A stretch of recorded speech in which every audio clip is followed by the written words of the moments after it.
তুমি যদি পরিবেশ রসায়ন থেকে 2টা সৃজনশীল প্রশ্ন কমন পেতে চাও তাহলে আজকের ক্লাসটা তোমার জন্য। কেন এই কথা বলতেছি? কারণ আমরা এই ক্লাসে প্রত্যেকটা টপিক অ্যানালাইসিস করব যে কোন কোন জায়গা থেকে এই অধ্যায়ের প্রশ্নগুলো আসে এবং সেই রিলেটেড দেখো বিগত বছরের যে বোর্ডে আসা চট্টগ্রাম বোর্ড 2019 সাল বলো অথবা সিলেট বোর্ড 23 বলো, মানে আমরা রিসেন্টলি সব বছরের প্রশ্নগুলো এভাবে প্রত্যেকটা টপিক ওয়াইজ যখন আমরা বয়েলস-আলসের আমরা ইকুয়েশনটা সলভ করব, এইখান থেকে দেখবো আবার যে বিগত বছরে বোর্ডে দেখো 2025 সালের বোর্ডের প্রশ্ন যে কীরকম বয়েল এবং চার্লস থেকে বোর্ডে প্রশ্ন এসেছিল। সেম একইভাবে অন্যান্যগুলো ঢাকা বোর্ড বলো বা অন্যান্য বোর্ডগুলো বলো, আমরা প্রত্যেকটা জায়গায় প্রত্যেকটা টপিক রিলেটেড বিগত বছরের বোর্ড প্রশ্নগুলো সলভ করব সাথে সাথে, সেটা গ্যাসের গতিতত্ত্ব হোক অথবা অন্য কিছু হোক অথবা এরকম গ্রাফ রিলেটেড কোনো কিছু দিক, কোনো সমস্যা নেই। প্রথম থেকে শেষ পর্যন্ত শুধু ক্লাসটা মনোযোগ দিয়ে করলেই হবে, কারণ বোর্ড পরীক্ষা বা অন্য যে কোনো পরীক্ষায় পরিবেশ রসায়ন থেকে 2টা সৃজনশীল প্রশ্ন আসে। তো 2টা সৃজনশীল প্রশ্ন কমন পেতে চাইলে খাতা কলম নিয়ে বসে যাও এবং আজকের ক্লাসটা করে ফেলো। ইনশাল্লাহ এর পরবর্তীতে এই চ্যাপ্টারের যে কোনো প্রশ্ন তুমি সৃজনশীল প্রশ্ন সলভ করতে পারবা। কেমন? সাপোজ চলো প্রথমে আমরা শুরু করি। প্রথমে দেখো কোন টপিকগুলো থেকে আসলে এই চ্যাপ্টারে প্রশ্ন আসে। ঠিক এই যে টপিকগুলো দেখতেছো এই টপিকগুলো থেকে 2টা সৃজনশীল প্রশ্ন আসে। সো এখানে যে কোনো টপিক থেকে 2টা সৃজনশীল মানে গ এবং ঘ, তার মানে গতে ম্যাথ থাকে, ঘতেও ম্যাথ থাকে বা একটু ব্যাখ্যা কিছু কিছু জায়গায় দেয়। তার মানে একটা সৃজনশীলের গ ঘ আরেকটা সৃজনশীলের গ ঘ, মানে 4টা কোশ্চেন আসবে এই টপিকগুলো থেকে। তো আমি যদি বলি যে ভাই এখানের যে টপিকগুলো প্রত্যেকটা কি পড়িয়ে দিবেন, উত্তর হচ্ছে হ্যাঁ, আমি প্রত্যেকটা দেখিয়ে দিব এবং এটার সাথে সাথে এই রিলেটেড বিগত বছরে কেমন বোর্ড প্রশ্ন এসেছিল সেটাও দেখিয়ে দিব। চলো নাম্বার 1 শুরু করি। এইটার মাধ্যমে V1/T1 = V2/T2। যারা একটু হলেও জানো যে ভাইয়া এই চ্যাপ্টারের শুরুতে অনেক কিছু দেয়া আছে, আমি এত কিছু পড়বো না, যা কিছু পরীক্ষা আসে তাহা কিছুই পড়বো ইনশাআল্লাহ। প্রথমেই দেখবা চার্লসের সূত্র দিয়ে আসলে অধ্যায়টা শুরু হয়। চার্লসের সূত্রটা এরকম ছিল যে স্থির চাপে নির্দিষ্ট ভরের কোনো গ্যাসের আয়তন পরম তাপমাত্রা সমানুপাতিক। তার মানে হচ্ছে কি? তার মানে হচ্ছে এখানের মধ্যে প্রথমত মনে রাখবে এগুলো এমসিকিউ এর জন্য, এখানের মধ্যে কি কি স্থির থাকে, চাপ স্থির থাকে এবং ভরটা স্থির থাকে বা নির্দিষ্ট থাকে। সম্পর্কটা হয় অন্য দুইজনের মাঝখানে। অর্থাৎ আমি যদি এখানে খেয়াল করি ভালো করে দেখো ভাইয়া, সেটা হচ্ছে এই যে দেখো গ্যাসের আয়তনকে যদি আমি ভি দিয়ে প্রকাশ করি, পরম তাপমাত্রা এই যে তাপমাত্রা টি এর সমানুপাতিক। সো এটা একটা চার্লসের সূত্র। এটা যদি আমি একটু ধরো ভেঙে ফেলে এখানে কে ইন্টু টি দিতে পারি, তার পরবর্তীতে এখান থেকে V/T = কে, এই ফরমেশনে আসে। এইগুলোতে যাচ্ছি আমি, শুধু দেখাইতে চাচ্ছি এখান থেকে তোমার বোর্ডে প্রশ্ন কিভাবে আসবে। এখান থেকে তোমার আসবে এরকম V1/T1 = V2 V2 divided by V2 divided by T2 এভাবে, রাইট? তারপরে সমান এরকম হতে পারে V3/T3। বুঝাইতে পারছি? হোপফুলি তুমি বুঝতে পারছো। সো দেখো ভাইয়া ভালো করে খেয়াল করো। সো এই যে দেখো V1/T1 অথবা V2/T2 অথবা V3/T3, এই জিনিসগুলো একটু মনে রাখবা কিভাবে এখান থেকে বোর্ডে প্রশ্ন। চলো এবার চার্লস থেকে আসা বিগত বছরের একটা বোর্ড প্রশ্ন সলভ করি। এটা কত সালে এসেছিল? চট্টগ্রাম বোর্ড 2019 সালে এসেছিল। প্রশ্নটা কি এরকম একটা অদ্ভুত টাইপের সিলিন্ডারের ছবি দিয়েছে, দিয়ে বলছে এটা সর্বোচ্চ চাপ সহ্য করার ক্ষমতা 116 অ্যাটমসফিয়ার, রাইট? একটা প্রেশার দিয়ে দিছে। এখন বলছে যে শূন্য অবস্থায় এটার ওয়েট দিয়ে এখানের মধ্যে একটা আয়তন দিছে। আয়তনটা হচ্ছে কত? 120 লিটার। মানে যখন এটা সহ্য করার সর্বোচ্চ ক্ষমতা 116 অ্যাটমসফিয়ার, তখন এটার আয়তন কিন্তু 120 লিটার। আসলে কি বলেছে? এটার আয়তন কত? 120 লিটার। তার মানে প্রাথমিক অবস্থায় এটার আয়তন আমরা কি লিখতে পারি? V1 = আমরা 120 লিটার দিয়ে দিতে পারি। এখন এটা কত তাপমাত্রায় আছে দেখো, এই যে দেখো 25 ডিগ্রি সেন্টিগ্রেড তাপমাত্রা। তাহলে 25 ডিগ্রি মানে কি? 298 কেলভিন না বলো তো বাবা? মানে 273 এর সাথে যোগ করলেই তো 298 কেলভিন পাচ্ছি। অর্থাৎ এটা কিসের মান? এটা হচ্ছে আমার T1 এর মান। তার পরবর্তীতে দেখো ওরা কি বলেছে? এরা বলেছে এত ডিগ্রি সেন্টিগ্রেড, অর্থাৎ T2 এর মান দিছে আসলে এত ডিগ্রি সেন্টিগ্রেড, রাইট? সো তার পরবর্তীতে যদি আমি এখানের মধ্যে দেখি, তাহলে মানে এখানের মধ্যে আমার জাস্ট কি বের করতে হবে বলো তো? আমার এই যে চাপে তার সর্বোচ্চ আয়তন 120 লিটার, এর থেকে যদি বেশি মানে চাপ দেয় বা আয়তন যদি এর থেকে বেশি হয় এটা তো ফেটে যাবে, মানে আমার নতুন আয়তনটা বের করতে হবে। ওই যে চার্লসের সূত্রতে পড়েছিলাম, কি পড়েছি বলো তো ভাইয়া, আমরা চার্লসের সূত্রতে পড়েছিলাম, একটু আগেই তো পড়লাম রাইট। চার্লসের সূত্রের মধ্যে আমরা পড়লাম V1/T1 সমান সমান V2 ডিভাইডেড বাই T2, এই জিনিসটাই পড়েছে। এখন দেখো V1 এর মান কত বলো তো, প্রাথমিক অবস্থায় ওর আয়তন কত, 120, এইটাই সর্বোচ্চ হতে পারে। এখন ওই তাপমাত্রায়, এই তাপমাত্রায় যদি এটার আয়তন 120-এর থেকে বেশি হয় তাহলে সিলিন্ডারটা ফেটে যাবে আসলে, বোঝাতে পেরেছি? তাহলে এখানে T1 কত, প্রাথমিক অবস্থায় তাপমাত্রা T1 এর মান দেখো কত দিছে, 25 ডিগ্রি সেন্টিগ্রেড তাপমাত্রায় তো গ্যাস ভর্তি করছো, যার কারণে 298 কেলভিন। V2 এর মান কত, আয়তন কত, এটা তো তুমি বের করবা আসলে। তাহলে T2 এর মান কত, T2 মানে হচ্ছে নতুন তাপমাত্রা, তাহলে 85 ডিগ্রি। তাহলে 85 ডিগ্রিকে যদি আমরা কেলভিনে নেই, 85 যোগ 273, তাহলে হচ্ছে 358, কত হয়, 358 কেলভিন। তাহলে এখান থেকে আমি যদি V2 এর মান বের করতে চাই, তাহলে V2 সমান সমান হচ্ছে V1 T2 divided by T1, right? তাহলে V1 এর মান কত, V1 এর মান হচ্ছে এখানে 120, সবই লিখে দিয়েছি। T2 এর মান কত, T2 এর মান হচ্ছে এখানের মধ্যে 358, আর এখানের মধ্যে এটার মান হচ্ছে 298 কেলভিন। তাহলে এখানের মধ্যে যদি আমি মানগুলো একটু বলি, 120 গুণন 358 ডিভাইডেড বাই 298, এটা আসতেছে 144 লিটার। কত লিটার, 144.16 লিটার। তাহলে তুমি আমাকে বলো তো ভাইয়া, এখানের মধ্যে সর্বোচ্চ চাপ, মানে সর্বোচ্চ চাপ সহ্য করার ক্ষমতা কত? এই যে দেখো, এই যে 120, এটা কিভাবে বুঝলেন? ওই যে বলে দিছে চাপ সহ্য করার ক্ষমতা 120 অ্যাটমসফিয়ার চাপে এত, বুঝাইতে পারছি? এখন মজার ব্যাপার হচ্ছে, আমার যখন 25 ডিগ্রি সেন্টিগ্রেড তাপমাত্রা ছিল তখনই তার আয়তন ছিল 120, এর থেকে বেশি হলে কিন্তু ফেটে যাবে। তাহলে এই যে দেখো নতুন তাপমাত্রায় আসলে তার আয়তন হয় 144, আয়তনটা বেড়ে গেল না? গ্যাস রাখার জন্য আয়তনটা আরও বেশি দরকার, কিন্তু এটার আয়তন আসলে 120 লিটার। সিলিন্ডারটার আয়তন 120, কিন্তু এখানে রাখার জন্য আমার জিনিসপত্র আয়তন, এই যে 85 ডিগ্রি সেন্টিগ্রেড তাপমাত্রায় আসলে অণুগুলো রাখার জন্য 144 লিটারের আসলে সিলিন্ডারের পাত্র দরকার। তাহলে এটা ফেটে যাবে, কারণ এখানে জায়গা নাই, বিস্ফোরিত হয়ে যাবে। সুতরাং কি হবে বলো তো, সিলিন্ডারটা অবশ্যই বিস্ফোরিত হবে। দেখছো, এরকম টাইপের আমরা প্রশ্ন আরও সলভ করব। চার্লস থেকে আরেকটা সূত্র আসতে পারে, মনে রাখবা চার্লসের সম্পর্কটা আমরা কি পড়ছি বলো তো, V সমানুপাতিক T, রাইট? এইটা না? সো এখান থেকে গ্রাফ থেকেও আসলে প্রশ্ন আসতে পারে। কীরকম ভাইয়া জানো? আমি তোমাকে একটু দেখাই দিচ্ছি। ধরো এরকম টাইপের গ্রাফ দিয়ে দিতে পারে, এটা সম্পর্কটা দেখো, প্রথমত সম্পর্কটা দেখো ভাইয়া, সম্পর্ক কিন্তু সমানুপাতিক, মানে একটা বাড়লে আরেকটা বাড়ে। আমি এই বরাবর V এবং এই বরাবর T রাখলে তাদের সম্পর্কটা কীরকম হবে জানো? তাদের সম্পর্কটা হবে এই যে দেখো, এই যে y = mx + c পড়েছো না, এই যে একটা বাড়লে আরেকটা বাড়ে, সেই সম্পর্কটা আসলে এরকমই হবে। এবং তোমার পরীক্ষার মধ্যে যে কাজটা করবে সেটা হচ্ছে, এটা করেনি কখনো, করতে কতক্ষণ, এরকম টাইপের কিছু রেখা দিয়ে দিতে পারে, এরকম টাইপের কিছু রেখা দিয়ে দিতে পারে, দেওয়ার পরবর্তীতে বলতে পারে এটা কোন সূত্রকে আসলে সমর্থন করে। যেমন এভাবে দিয়ে তোমাকে আসলে যে কাজটা করবে, ধরো এখানের মধ্যে এই বরাবর তোমাকে বললো এটা আসলে V নির্দেশ করে, এটা T নির্দেশ করে, বললো এটা আসলে 2 লিটার, এটা আসলে 4 লিটার, যে কোনো কিছু মিলিলিটার দিতে পারে। এটা তাপমাত্রা হচ্ছে 20 ডিগ্রি, এটার তাপমাত্রা হচ্ছে 30 ডিগ্রি। এখন তোমাকে বললো যে ভাইয়া বলো তো দেখি এখানের এটা কি আসলে চার্লস বা কোন সূত্রকে সমর্থন করে। তাহলে তুমি কি করবা ভাইয়া, এটা সমর্থন করে কিনা কিভাবে বুঝবো? আমরা জানি যদি এটা চার্লসের, এটা তো চার্লস V/T, এটা কিসের সমীকরণ, চার্লস। এটা চার্লস তখনই মানবে যদি আমার V1/T1 সমান সমান V2/T2, এইটার মান দেখো তো সমান না, দেখো তো, দেখো ভালো করে খেয়াল করো, এদের মান আর এদের মান যদি সমান হয় তাহলেই তো এটা মেনে চলবে, এছাড়া কিন্তু মেনে চলবে না। তাহলে প্রথম অবস্থায় তুমি একটু খেয়াল করো, এখানে দুইটা আলাদা আলাদা মান তখন তোমাকে বের করতে হবে।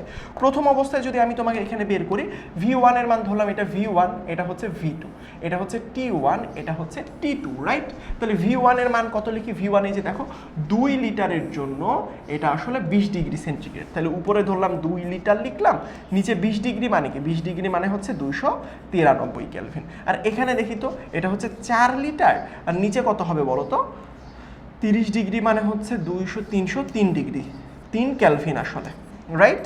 এখন দেখো এই দুইটা যদি আমি ইকুয়েশনটা লিখতে চাই, 2 ভাগ 293, তাহলে কত আসতেছে,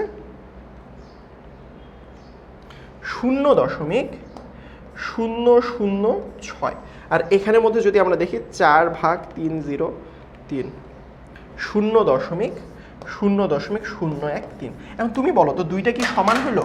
এই দুইটা সমান হইল না, এই দুইটা সমান হইল না। যেহেতু এটা সমান না, এটা আসলে চার্লসের সূত্রকে মেনে চলে না। তবে ম্যাক্সিমাম সময় যে গ্রাফগুলো দিবে দেখবা এভাবে বের করতে হবে যে V1/T1 V2/T2 এই মানগুলো তোমাকে বের করে করে দেখতে হবে আসলে কোনটা কি হচ্ছে কি হচ্ছে না। সমান হলে মেনে চলে, না হলে মেনে চলে না, সহজ হিসাব। হোপফুলি তোমরা এরকম চার্লসের সূত্র থেকে ম্যাথ আসলে পারবা।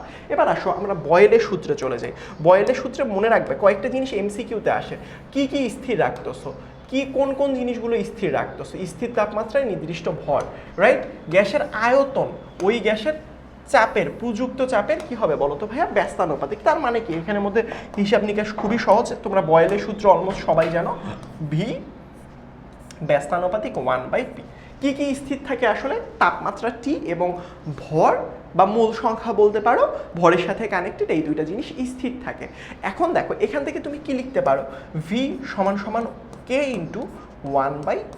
তাহলে পিটাকে এ পাশে পাঠিয়ে দিলে ভিপি সমান সমান হচ্ছে কে। এখন এখান থেকে আমরা কি সূত্র লিখতে পারি বলো তো বাবা? এখান থেকে আমরা সূত্র লিখতে পারি V1 বা এভাবে না, ভিটা প্রথমে লিখে না, দেখবা প্রথমে লিখে P1 V1 সমান সমান P2 V2 সমান সমান P3 V3, এভাবে আসলে আস্তে আস্তে আগাতে থাকবে। বোঝাতে পেরেছি? P1 V1 সমান সমান P2 V2 সমান সমান P3 V3, এভাবে আস্তে আস্তে আস্তে আস্তে আগাতে থাকবে ভ্যালুগুলো। ক্লিয়ার? সো এই জিনিসটা আসলে আমাদের বয়েলের সূত্র। এখান থেকে কীরকম টাইপের প্রশ্ন 2023 সালে সিলেট বোর্ডে এসেছিল সেটা আমরা একটু সলভ করার চেষ্টা করি। দেখো 2023 সালের সিলেট বোর্ডের এই কোশ্চেনটার দিকে একটু ভালো করে খেয়াল করো। দেখো প্রথমে তুমি এটা কিভাবে বুঝবা যে আসলে এটা আসলে বয়েলের সূত্র? দেখো এরকম যদি ব্যস্তানুপাতিক সম্পর্ক হয়, একটা বাড়লে আরেকটা কমে, তাহলে গ্রাফটা কীরকম হবে ভাইয়া? গ্রাফটার ব্যাপারে আমি বলি, কারণ বয়েলের তোমার হচ্ছে গ্রাফটা বেশ বিখ্যাত। হ্যাঁ, এই গ্রাফটা মনে রাখবা। ধরো তুমি এই বরাবর রাখতেছো ভি, এই বরাবর রাখতেছো পি, রাইট? তার মানে ভি বাড়লে পি কমবে, পি কমলে ভি বাড়বে, মানে একটার সাথে আরেকটা ব্যস্তানুপাতিক সম্পর্ক। যদি কখনো ব্যস্তানুপাতিক সম্পর্ক দেখো তাহলে তাদের গ্রাফটা হয় এরকম। চার্লসেরটা কি হয়েছিল? সোজা বরাবর গিয়েছিল। বাট বয়েলের সময় কি হবে? সরাসরি যাবে না, এভাবে একটু ঘুরে যাবে। তাহলে দেখো তো এই কোশ্চেনটা তুমি সলভ করতে পারো কিনা।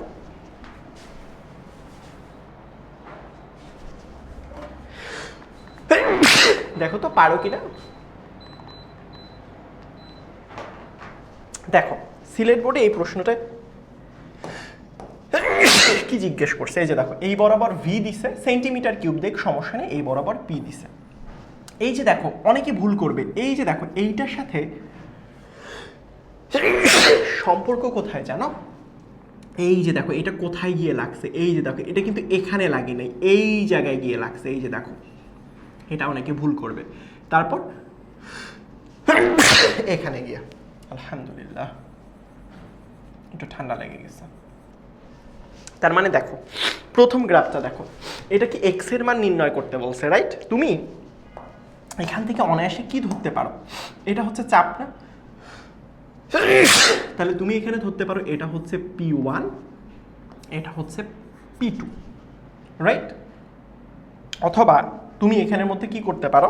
V1 V2 যেটাই করো না কেন কোনো সমস্যা নেই। এখানে P1 P2 দিয়ে করার দরকার নাই, তুমি জাস্ট এখানে জাস্ট P দিয়ে রাখো। এটা একটা প্রেশারের মান দেওয়া আছে, এটা তো X দেয়াই আছে।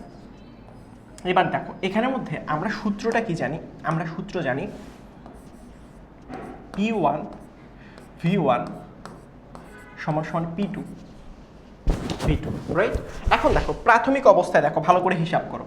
এই যে এখানের যে প্রাথমিক আয়তন প্রথমটা 50, প্রথম প্রাথমিক আয়তন কি বলতো ভাইয়া? এটা হচ্ছে 50। 50-এর জন্য তার চাপ কত? দেখো এই 50-এর জন্য কিন্তু এই পয়েন্টটা, তাহলে তার চাপ কত? 50-এর জন্য তার চাপ হচ্ছে 2, তাহলে এই যে 2 সমান সমান P2 কত আসলে বলো তো ভাইয়া? P2 তাহলে হবে এই যে এখানে যে X দেখতেছো না, এইটা, এই যে কারণ এটার সাথে এইটা কানেক্টেড, এই যে দেখো এইটার সাথে এইটা কানেক্টেড, এই যে দেখো এইটার সাথে এটা কানেক্টেড, তাহলে এখানে আমার আয়তন আসবে, এটা হচ্ছে আমার এক্স আসবে। তাহলে এখানে দেখো আমার এখানে আয়তনের মান কত দেয়া বলো তো? আয়তনের মান দেয়া আছে 100 আর P2 এর ভ্যালু কত দেয়া, এই যে দেখো এখান থেকে এই যে এটার সাথে কিন্তু কানেক্টেড এই রেখাটা, এই যে এটার সাথে কানেক্টেড, এটার সাথে কানেক্টেড এই রেখাটা, রাইট? তাহলে এখানের মধ্যে কি হবে, শুধুমাত্র x দিয়ে দিব। তাহলে জাস্ট এবার তুমি কি করবা, বের করবা x সমান সমান হবে 2 গুণন 50 ডিভাইডেড বাই কত হবে 100। তাহলে x সমান সমান 100 ডিভাইডেড বাই 100। তাহলে x সমান সমান কি হবে বলো তো, 1, এটা যেহেতু চাপ সুতরাং এটা হবে আমার অ্যাটমসফেয়ার। কি হবে এটা, কি হবে বলো তো ভাইয়া, এটা হবে 1 অ্যাটমসফেয়ার। বোঝাতে পেরেছি? হোপফুলি তোমাকে আমি বোঝাতে পেরেছি। জাস্ট এইভাবে হিসাব করবা ভাইয়া, P1 V1। জাস্ট এখানের মধ্যে স্টুডেন্টরা যেটা ভুল করে, আমিও প্রথমবারে যেটা ভুল করেছিলাম, সেটা হচ্ছে কখনো এই কাজটা করা যাবে না যে এইটার সাথে এইটা, এই যে দেখো এইটা কইরো না যে আমার এটা V1, এটা হচ্ছে P1, আর এটা হচ্ছে P2, এটা হচ্ছে আমার V2। হ্যাঁ হ্যাঁ ঠিক আছে, তুমি এখানের মধ্যে V1 V2 করতে পারো, কিন্তু কাহিনী হচ্ছে তোমাকে গ্রাফটা মিলাতে হবে এর সাথে, এই যে এই আয়তনটার সাথে সম্পর্ক এইটার, অর্থাৎ এইটা গুণন এইটা, এবং এই যে এইটার সাথে গুণন হবে এইটা। এটা একটু রেখাগুলো একটু ঠিকঠাক মতো দেখো, কারণ এটা আসলে কানেক্টেড হয়ে গেছে এইটার সাথে, এইটা কানেক্টেড হচ্ছে এটার সাথে। বুঝতে পেরেছো আমার কথা? হোপফুলি তোমরা এখন থেকে পারবা। এখন দেখো এখানের মধ্যে দেখো কি কি আছে, আরেকটা কোশ্চেন দিয়েছিল, সেটা হচ্ছে 2022 সালে বলছে একটি গ্যাসের 0 ডিগ্রি সেন্টিগ্রেড তাপমাত্রায় বিভিন্ন অবস্থায় চাপ এবং আয়তন নিম্নরূপ। বলছে চাপের মান দিছে, এখানে কি দিছে, এটা হচ্ছে P1, এখানে তো গ্রাফ নাই ভাইয়া, এটা হচ্ছে V1, এটা হচ্ছে P2, এটা হচ্ছে V2, এটা হচ্ছে P3, এটা হচ্ছে V3, এখানে হচ্ছে P4, এটা হচ্ছে V4। এটা তো গ্রাফ নাই, এটা ইজিলি। হ্যাঁ, সো এখন দেখো এখানের মধ্যে যদি সমর্থন করে, আমার 4টা ভ্যালু দেওয়া আছে। আমরা জানি সমর্থন তখনই করে ভাইয়া বয়েলের, দেখো কোন সূত্রকে সমর্থন করে তোমাকে প্রথমে বুঝতে হবে PV দিয়ে কার সূত্র আছে। আমরা সবাই জানি না PV দিয়ে আসলে বয়েলের সূত্র আছে। বয়েলের সূত্রটা কীরকম, বয়েল চাত্র সূত্রটা হচ্ছে এরকম, P1 V1 সমান সমান হচ্ছে P2 V2 সমান সমান হচ্ছে P3 V3। মানে প্রত্যেকটা আসলে আস্তে আস্তে কি হবে বলো তো, P4 V4 এইগুলো আস্তে আস্তে কি হতে থাকবে, সমান হতে থাকবে। কি হতে থাকবে, একটা আরেকটার কি হতে থাকবে বলো তো বাবা, সমান হতে থাকবে। হ্যাঁ, তাহলে এই যে দেখো P1 V1 এর মান আমরা টেস্ট করব, তার পরবর্তীতে হচ্ছে P2 V2 টেস্ট করব, তারপর এই যে এইটা টেস্ট করব। বুঝাতে পেরেছি? সো চলো আমরা প্রত্যেকটা আলাদা আলাদা করে একটা একটা করে টেস্ট করি। প্রথমে দেখো, প্রথমে দেখি P1 আর V1 এর ভ্যালুটা ধরো। তাহলে P1 এর ভ্যালু কত, 0.35 গুণন V1 এর ভ্যালু কত, 0.80। হ্যাঁ, তার পরবর্তীতে P2 V2 হিসাব করব, P2 V2। তাহলে P2 এর মান কত, 0.5 গুণন এখানের মধ্যে কত হবে, 2.66। তাহলে এখানের মধ্যে কি হবে, P3 V3। তাহলে এখানে P3 এর মান কত, 0.65 গুণন V3 এর মান কত বলো তো বাবা, 0.05। তার পরবর্তীতে P4 V4, এগুলো আলাদা আলাদা করে সবগুলো কাউন্ট করতে হবে। তাহলে কত হবে, 0.85 গুণন V4 এর মান কত, 1.56। এখন তোমার কাজ কি, এইগুলো সবগুলো হিসেব করবা। তুমি একটু বলো তো ভাইয়া, তুমি একটু বাসায় হিসেব করো। হিসেব করে যদি দেখো সবগুলো একটা আরেকটা সমান আসতেছে, তাহলে এটা কিসের সূত্রকে সমর্থন করবে, বয়েলের সূত্রকে সমর্থন করবে। যদি এটা সমান না আসে, তাহলে বয়েলের সূত্রকে সমর্থন করবে না। সহজ হিসাব, তোমরা হোপফুলি এগুলো পারবা। এখন আসো বয়েলের সূত্রের পরবর্তীতে আমরা এখন পড়বো গে-লুসাকের সূত্র। গে-লুসাকের সূত্রটার কি ছিল সম্পর্ক বলো তো বাবা? গে-লুসাকের সম্পর্ক আসলে এরকম যে এখানে স্থির আয়তনে রেখেছে, নির্দিষ্ট, মোটামুটি সবগুলোতেই ভর নির্দিষ্ট। চাপের কথা বলেছে, চাপ তার পরম তাপমাত্রার সমানুপাতিক। অর্থাৎ এখানের মধ্যে কি হবে, চাপের কথা বলি যদি, P, চাপ হচ্ছে P, কিসের, পরম তাপমাত্রার সমানুপাতিক T, এরকম। তাহলে এরকম যদি কোনো সম্পর্ক আসে, কে ধরে আমরা এখানে লিখতে পারি না, P1 বাই T1 সমান সমান হচ্ছে P2 বাই T2। এটা কি জানি কি জানি না বলো তো বাবা? আর সামনে আরও লিখতে পারি P3 বাই T3 সমান সমান P4 বাই T4, এভাবে আসলে আস্তে আস্তে আগাতে পারি। বাট মেইন সূত্রটা হচ্ছে গে-লুসাকের এই সূত্রটাই, এটা আমরা মনে রাখবো। যেমন এখানে সূত্র থেকে কীরকম প্রশ্ন আসছে, সিলেট বোর্ড কত 2023 সালে প্রশ্ন আসছিল। হ্যাঁ, উল্লেখিত চিত্র, এই যে দেখো এইটা কিন্তু অলরেডি আমরা সলভ করে ফেলছি। মাত্র একটু আগে আমরা এখান থেকে কিসের মান বের করছি, বয়েলের সূত্রের সাহায্যে x এর মান বের করছি। এখন দেখো এই যে এবার তুমি এই চিত্রটার দিকে ফোকাস করো। এই চিত্রটার দিকে ফোকাস করো। দেখো যদি কখনো সমানুপাতিক সম্পর্ক চাও, পি আর টি এর মাঝখানে কি পেয়েছো, এখানে সমানুপাতিক সম্পর্ক পেয়েছো, রাইট? এখানে কি পেয়েছো, পি এবং টি এর মাঝখানে সমানুপাতিক, মানে একটা বাড়লে আরেকটা বাড়ে, এই সম্পর্কটা তুমি পাইছো। তাহলে একটা বাড়লে যদি আরেকটা বাড়ে, এইটার সম্পর্কটা হবে এই যে এরকম। বুঝতে পারছো? ধরো তুমি এই দিক বরাবর কি রেখেছো, ধরো তুমি এই দিক বরাবর রেখেছো পি আর এই দিক বরাবর রেখেছো টি। তাহলে একটা বাড়লে আরেকটা বাড়বে, এই যে রেখাটা এরকম হবে, এই যে পয়েন্টগুলো এভাবে মিলে আসলে ঊর্ধ্বমুখী হবে। বুঝতে পেরেছো? তাহলে পি বাই টি এর যদি কখনো আমি গ্রাফ দেখি, তাহলে সেটা বুঝতে হবে গে লুসাকে সূত্র নির্দেশ করতেছে। কার সূত্র? গে লুসাকে সূত্র নির্দেশ করতেছে। এখন দেখো এখানের মধ্যে কি বলেছে, এখানের মধ্যে এখানে বরাবর কি দিছে, চাপ মানে পি আর এখানে তাপমাত্রা মানে টি। এই যে দেখেছো পি বাই টি দিছে। এখন বলছে এটা কি কোন সূত্রকে সমর্থন করে, পি টি এর সম্পর্ক দিয়ে কার সূত্র আছে, গে লুসাক। তাহলে আমরা প্রত্যেকটা পয়েন্ট, এই যে দেখো এটা হবে আমার এই যে P1, এই বরাবর নিচে দেখো এটা হবে T1, এটা হচ্ছে আমার কি হবে P2, এই বরাবর নিচে দেখো এটা হবে T2, এটা হবে আমার কি P3, এই বরাবর নিচে হবে T3, এটা হবে হচ্ছে P4, এই বরাবর হবে T4। বুঝাইতে পারছি? এবার তুমি কি করবা, এবার কিচ্ছু না ভাইয়া, সবগুলো জাস্ট ক্যালকুলেশন করবা যে P1 বাই T1। প্রথমে দেখো তো কত কত মান আছে এখানের মধ্যে, P1 এর মান 125 আর ডিভাইডেড বাই T1 এর মান 300 কেলভিন এককে দিছে। কিভাবে বুঝলেন ভাইয়া? তাপমাত্রা দেখো ব্র্যাকেট দিয়ে কে দিয়ে দিছে, তাহলে এখানে মান কত হবে 300। তাহলে এখানে তুমি একটা উত্তর দেখো, পরবর্তীতে দেখো P2 বাই T2, তাহলে P2 এর মান কত দেয়া আছে বলো তো, 250 ডিভাইডেড বাই তাপমাত্রা কত 600। দেখো তার পরবর্তীতে দেখো P3 বাই T3, তাহলে এখানের মধ্যে কি হবে বলো তো ভাইয়া, P3 এর মান কত, P3 এর মান হচ্ছে এখানে 375 বাই 900, 375 ভাগ হচ্ছে 900। তার পরবর্তীতে P4 বাই T4, তাহলে এখানে মান কত আসবে বলো তো ভাইয়া, 500 ডিভাইডেড বাই হচ্ছে 1200, 500 ডিভাইডেড বাই হচ্ছে 1200, রাইট? এখন তুমি কি করবা, সবগুলো ক্যালকুলেশন করবা।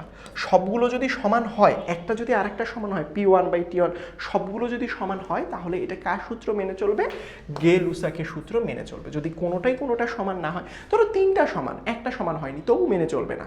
মানে সবগুলোই লিটারেলি সমান হইতে হবে কার সূত্র মানার জন্য, গে লুসাকে মানার জন্য। মানে দেখো তুমি বয়েল পড়ো বা চার্লস পড়ো বা অ্যাভোগাড্রো পড়ো, যেটারই তুমি সূত্র মানতে চাও প্রত্যেকটা সমান হতে হবে, এছাড়া হবে না। তাহলে মানগুলো বের করে যদি আমি এগুলো সবগুলো একটা আরেকটা সমান হয়, তাহলে এটা গে লুসাকের সমীকরণ সূত্রদ্বয় মেনে চলে, তাছাড়া আসলে মেনে টেনে চলে না। বোঝাতে পেরেছি? এবার আসো দেখো এখানে একটা প্রশ্ন আসছিল, যশোর বোর্ড 2023 সালে একটা প্রশ্ন দিছিল। কত সালে? যশোর বোর্ড 2025 সালে।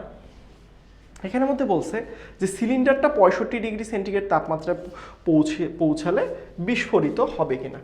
দেখো কত ডিগ্রি তাপমাত্রায়, 65 ডিগ্রি, কত ডিগ্রি, এভাবে মাঝে মাঝে সিলিন্ডার দিয়ে প্রশ্ন দিতে পারে। দেখো এখানের মধ্যে ভালো করে খেয়াল করো, এখানে দেখো আমার কি কি ইনফরমেশনগুলো দেয়া আছে। বলছে একটা সিলিন্ডারের সর্বোচ্চ চাপ সহ্য করার ক্ষমতা হচ্ছে 116, তাহলে 16 কিলোগ্রাম, আয়তন হচ্ছে 120 লিটার, এলপিজি ফিলিং স্টেশন, এত চাপে এত তাপমাত্রায় সিলিন্ডারটি বায়ুভর্তি করা হলো। এটা কিন্তু অলরেডি আমি একটা চার্লসের সূত্র দিয়ে বুঝাই দিছি, মনে আছে? এবার আমরা চাইলে গে লুসাকে দিয়েও আমরা বের করতে পারি। কিভাবে? দেখো গে লুসাকের সূত্রটা কি ছিল বলো তো, গে লুসাকের সূত্রটা ছিল P1 বাই T1, এই যে মাত্র করে আসছে, এই যে দেখো এই যে P1 বাই T1, এই যে সূত্রগুলো, এটা কি কার সূত্র বলো তো, এগুলো হচ্ছে গে লুসাকের সূত্র। আমরা চাইলে এই সূত্র দিয়েও বের করতে পারি। কিভাবে বের করতে পারি? P1 বাই T1 সমান সমান হচ্ছে আমরা কি জানি, P2 বাই T2।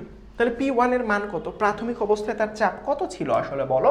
প্রাথমিক অবস্থায় দেখো ভালো করে খেয়াল করে, এখানে বলছে সিলিন্ডারের সর্বোচ্চ চাপ সহ্য করার ক্ষমতা 116 অ্যাটমসফিয়ার, শূন্য অবস্থায় এর ওজন 16 গ্রাম, 120 লিটার, এত চাপে এত তাপমাত্রা। এই যে দেখো লিখে দিছে যে আসলে এটা, এই যে দেখো এত চাপে এত তাপমাত্রায় আসলে কি করছো, জিনিসটা গ্যাস ভর্তি করছো, ওইটা কিন্তু ক্ষমতা, সর্বোচ্চ ক্ষমতা 116 অ্যাটমসফিয়ার, বায়ুচাপ মানে অ্যাটমসফিয়ার। বাট তুমি কি করছো, তুমি আসলে এত তাপমাত্রায় এত চাপে রেখেছো। বুঝতে পারছো? তাহলে P1 এর মান কত, P1 এর মান হচ্ছে 100, তার পরবর্তীতে T1 এর মান কত, এটা হচ্ছে 298 কেলভিন।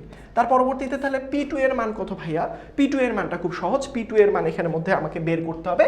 আর এখানে দেখো তাপমাত্রা কি, এই যে দেখো T2, এত তাপমাত্রায় পরবর্তীতে তুমি উন্নীত করলা, তাহলে 65 ডিগ্রি মানে কি 273 যোগ 65, করি তো দেখি কত আসে, 273 যোগ 65, তাহলে হচ্ছে 338। কি করলাম ভাইয়া, এটা জাস্ট এই যে এইটাকে আমি কিসে করছি, কেলভিনে কনভার্ট করছি, 273 যোগ 273 যোগ 65, বুঝতে পারছি। সো এইটা করলাম, তাহলে এখন আমি এখান থেকে P2 বের করবো। কেন P2 কেন বের করবেন ভাইয়া, কারণ আমি দেখবো সর্বোচ্চ সহ্য করার ক্ষমতা 116 অ্যাটমসফেয়ার, সে কি সর্বোচ্চটা পার করে যাচ্ছে কিনা, সর্বোচ্চটা যদি পার করে তাহলে ফেটে যাবে। ধরো তোমার একটা পেটের মধ্যে খাবার নেওয়ার ক্ষমতা, তুমি 10 লিটার পানি নিতে পারো, এর থেকে বেশি হলে পেট ফেটে যাবে না। আমরা দেখতেছি তুমি পেটের মধ্যে কতটুকু নিয়েছ, আর তোমার সর্বোচ্চ ক্ষমতা 10 লিটার, এখন তুমি নিতে পারো কত, তোমার পেটের মধ্যে আছে কতটুকু, সেই কাউন্টটা আমরা করবো এবার। এখন দেখো P2 মানে নতুন করে চাপ তুমি বের করো, তাহলে P2 সমান সমান হচ্ছে এখান থেকে এখানে যদি আমরা হিসেব করি, আমি একেবারে হিসাব করি, 100 গুণন 338 ভাগ 298, তাহলে কত হবে 113.42। দেখো ভালো করে খেয়াল করো, ভালো করে খেয়াল করো ভাইয়া, সেটা হচ্ছে এখানের মধ্যে সর্বোচ্চ ক্ষমতা কত বলো,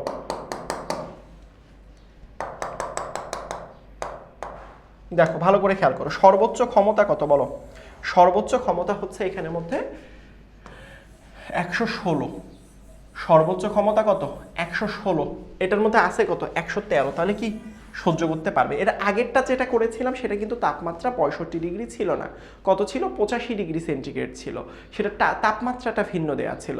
বুঝতে পারছো আমার কথা, তাপমাত্রা দেখো এইটা এবং আগের ম্যাথের মধ্যে পার্থক্য কি, যেটা আমরা চার্লস দিয়ে বের করলাম সেটা তাপমাত্রাটা 85 ডিগ্রি সেন্টিগ্রেড এবং এটারটা কত বলো তো 65 ডিগ্রি সেন্টিগ্রেড। এই যে দেখো এখানের মধ্যে চার্লস চাচ্চু কোথায়, এই যে দেখো চার্লস চাচ্চু কত দিছিল 85 ডিগ্রি সেন্টিগ্রেড, যেটা 2019 সালের চট্টগ্রাম বোর্ডে আসছিল, রাইট। এটাও তুমি চাইলে কি ভাইয়া এটা কি সলভ করতে পারতাম না, আমরা হচ্ছে তোমার হচ্ছে গেলুসাকে সূত্র দিয়ে বাসায় ট্রাই করো, দেখো তুমি পারো কিনা, কিছু কিছু কাজ নিজেও করো, তাহলে হোপফুলি তোমরা বুঝতে পারছো ভাইয়া যে গেলুসাকের সাহায্যে কিভাবে বের করলাম যে P1, এটা কিন্তু 2025 সালে প্রশ্ন, কেমন, এটা যশোর বোর্ড, সো এই প্রশ্ন কিন্তু রিপিট হয়, তার মানে এভাবে যদি প্রশ্ন আসে আমি দেখব, তুলনা করব, নতুন করে আয়তন এবং চাপ বের করব। এখন আরেকটা সূত্র আসলো, বয়েল এবং চার্লসের সূত্র। বলো তো চার্লসের সূত্র কি ছিল বলো তো, বা বয়েলের সূত্র কি ছিল, বয়েলের সূত্র ছিল V1 বা P1 V1 সমান P1 V1 সমান সমান হচ্ছে P2 V2। এটার কথা মনে পড়ে, মনে পড়ে, হোপফুলি তোমাদের মনে পড়ে। এই যে এটা ছিল, এই যে দেখো এখানে আমি তোমাদেরকে দেখাই, আমরা যখন বয়েল পড়লাম, কই গেল, এই যে দেখো P1 V1 সমান সমান P2 V2 পড়ছিলাম, এটা কিন্তু দেখাই দিছি। আর চার্লসের কথা বললে V1 বাই T1 সমান সমান হচ্ছে V2 বাই T2। তার মানে আমরা আরেকটা সূত্র, সেটা হচ্ছে কি বলতো ভাইয়া, চার্লসের ক্ষেত্রে আমরা কি করছি বলতো, চার্লসের ক্ষেত্রে V1 বাই T1 সমান সমান হচ্ছে V2 বাই T2। এখন বলছে ভাইয়া এই দুইটা সূত্রকে তুমি সমন্বিত করে ফেলো, সমন্বিত করলে কি হবে, আসলে খুবই সহজ একটা কনসেপ্ট ভাইয়া, সেটা হচ্ছে যেইটা একবার আছে সেটাকে একবারই রাখো। যেমন দেখো ডান পাশের গুলোতে দেখো P1 নাও, P1 এখানের মধ্যে কি V1 এখানেও আছে, এখানেও V1 আছে, একটা V1 দাও, এই নিচে কি আছে T1, এই যে T1 সমান সমান সমান সমান, এই যে দেখো P2 আছে, তুমি এখানে P2 আছে নাও, এই যে এখানেও V2 এখানেও V2, একটা কমন নাও V2, আর নিচে T2 আছে, এই যে দেখো এর নিচে এখানের মধ্যে আমরা কি দিব, হ্যাং করছে একটু, নিচে আমরা কি দিব, আমরা নিচে T2 দিব। তাহলে এটা কি, এটা হচ্ছে আমাদের সূত্র, বুঝাইতে পারছি, এটা কি, এটা হচ্ছে আমাদের সূত্র, এটা আমাদের কি, এটা আমাদের সূত্র, বুঝাতে পারছি, হোপফুলি বুঝতে পারছো ভাইয়া। সো দেখো এই সূত্রটা দিয়ে কিভাবে প্রশ্ন আসে, সেই প্রশ্নগুলো একটু সলভ করে, বিগত বছরের বোর্ড পরীক্ষায় অনেকবার এইখান থেকে প্রশ্ন এসেছিল। এখানে দেখো দিনাজপুর বোর্ড কত সালে আসছে, 2025 সালে আসছে, কত সালে 2025 সালে। এখানের মধ্যে কি বলছে, এসটিপি, এসটিপি মানে বুঝো তো ভাইয়া, এসটিপি মানে কত ডিগ্রি সেন্টিগ্রেড বলো তো, 0 ডিগ্রি সেন্টিগ্রেড। আর আমি যদি বলি চাপটা কত, চাপ হচ্ছে 1 অ্যাটমসফেয়ার চাপ। সো দিনাজপুর বোর্ড 2025 সালে আসা এই প্রশ্ন, এটা হ্যাং করতেছে কেন বারবার, দাঁড়াও এটা ঠিক হয়ে যাবে, মাঝে মাঝে একটু মাথা নষ্ট হয়ে যায়।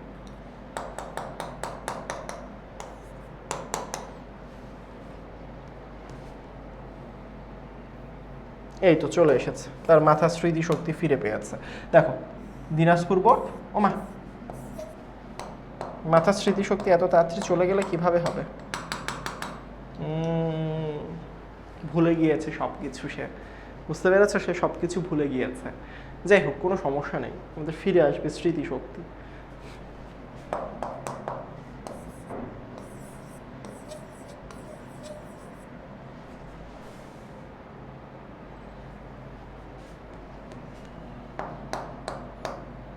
এই তো ফিরে পেয়েছি স্মৃতিশক্তি। একবার আসে 3 বার চলে যায়, দেখেছ? স্মৃতিশক্তির 12টা বেজে গেছে তার।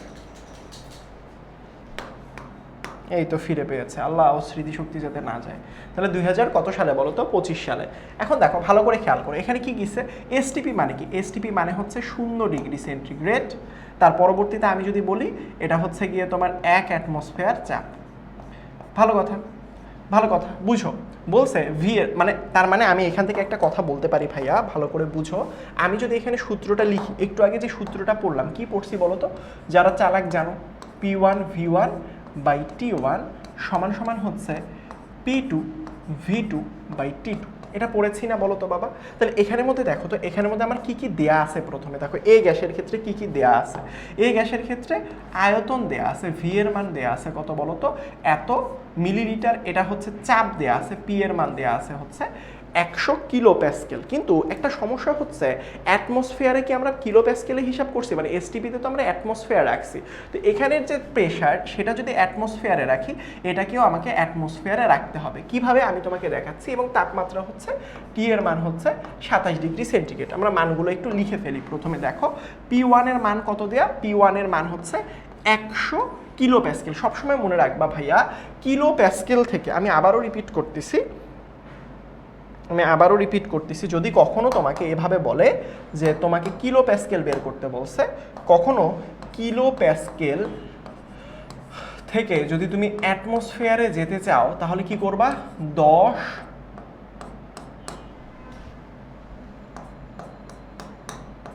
13 আসে না কেন, 10 13 25 দিয়ে ভাগ করে ফেলবা। এবং 101 পরে হচ্ছে একটা দশমিক চিহ্ন দিতে হবে। এই যে চলে এসেছে 10 13 25, 101 পরে একটা দশমিক দিব, এই সংখ্যাটা দিয়ে ভাগ করে দিতে হবে। কি করে দিতে হবে? ভাগ করে দিতে হবে। তার মানে আমার এখানের মধ্যে কতটুকু আছে বলো তো? 100 কিলো প্যাসকেল। তাহলে এটা থেকে যদি আমি অ্যাটমসফিয়ারে নিতে চাই, তাহলে প্রথমে লিখবা 10 13 25। তাহলে এই যে দেখো 101 পরে একটা দশমিক দিয়ে ভাগ করলে এটা অ্যাটমসফিয়ার এককে চলে আসবে। আয়তন কত দেয়া আছে? 450 মিলিলিটার। আচ্ছা, T1 এর মান কত? 27 ডিগ্রি মানে 300 কেলভিন, এটা তো তুমি জানোই, রাইট? 300 কেলভিন। তার পরবর্তীতে P2 এর মান কত? P2 এর মান, তুমি তো এটা অ্যাটমসফিয়ারে নিয়েছো, তাহলে এটাও অ্যাটমসফিয়ার এককে যদি নাও, তাহলে এটা হচ্ছে 1 অ্যাটমসফিয়ার। V2 এর মান কত? V2 এর মান হচ্ছে গিয়ে তোমার, তুমি এখানের মধ্যে কি হিসেব করবা? বেসিক্যালি আয়তনটাই হিসেব করবা। তাহলে এখানে কি হবে বলো তো ভাইয়া? এখানে আয়তনের মান কত? আয়তনটা V2টা আমি বের করব। T2 এর মান কত? T2 এর মান হচ্ছে এখানে 0 ডিগ্রি। কিভাবে বুঝলাম? এসটিপিতে আসলে সবসময় তাপমাত্রাটা 0 ডিগ্রি হয়। তাহলে এখানের মধ্যে কত হবে বলো তো? 200, 0 ডিগ্রি মানে 273 কেলভিন।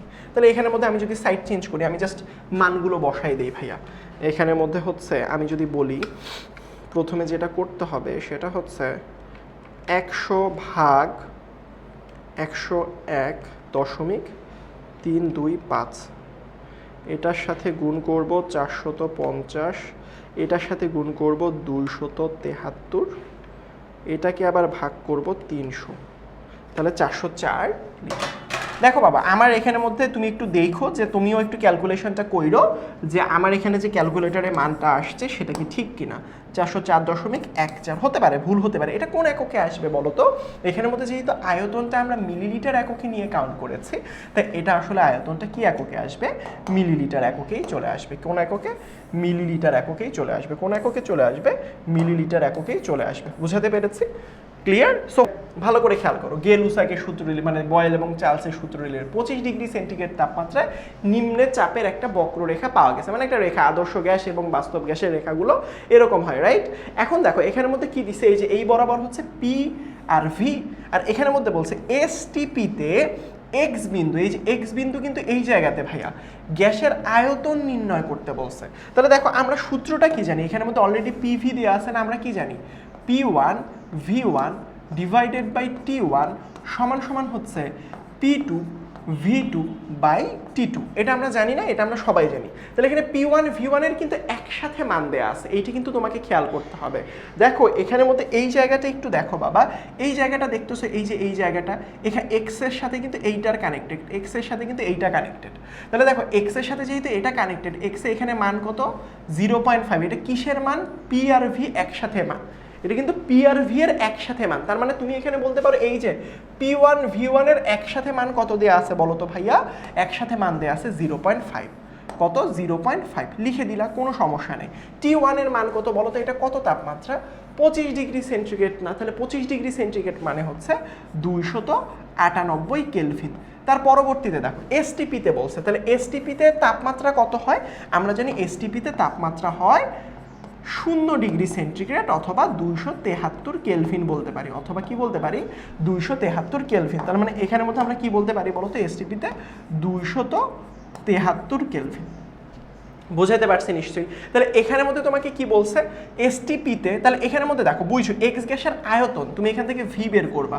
বলো তো তুমি যদি চাপের কথা বলো, এসটিপিতে চাপ কত 1 অ্যাটমসফেয়ার না, তাহলে তুমি এখানের মধ্যে কি লিখতে পারো 1 অ্যাটমসফেয়ার। তাহলে এবার তুমি জাস্ট কি করবা, V2 এর মানটা সাইড চেঞ্জ করে বের করে ফেলবা, কত হবে 273 গুণন 0.5 ডিভাইডেড বাই 298।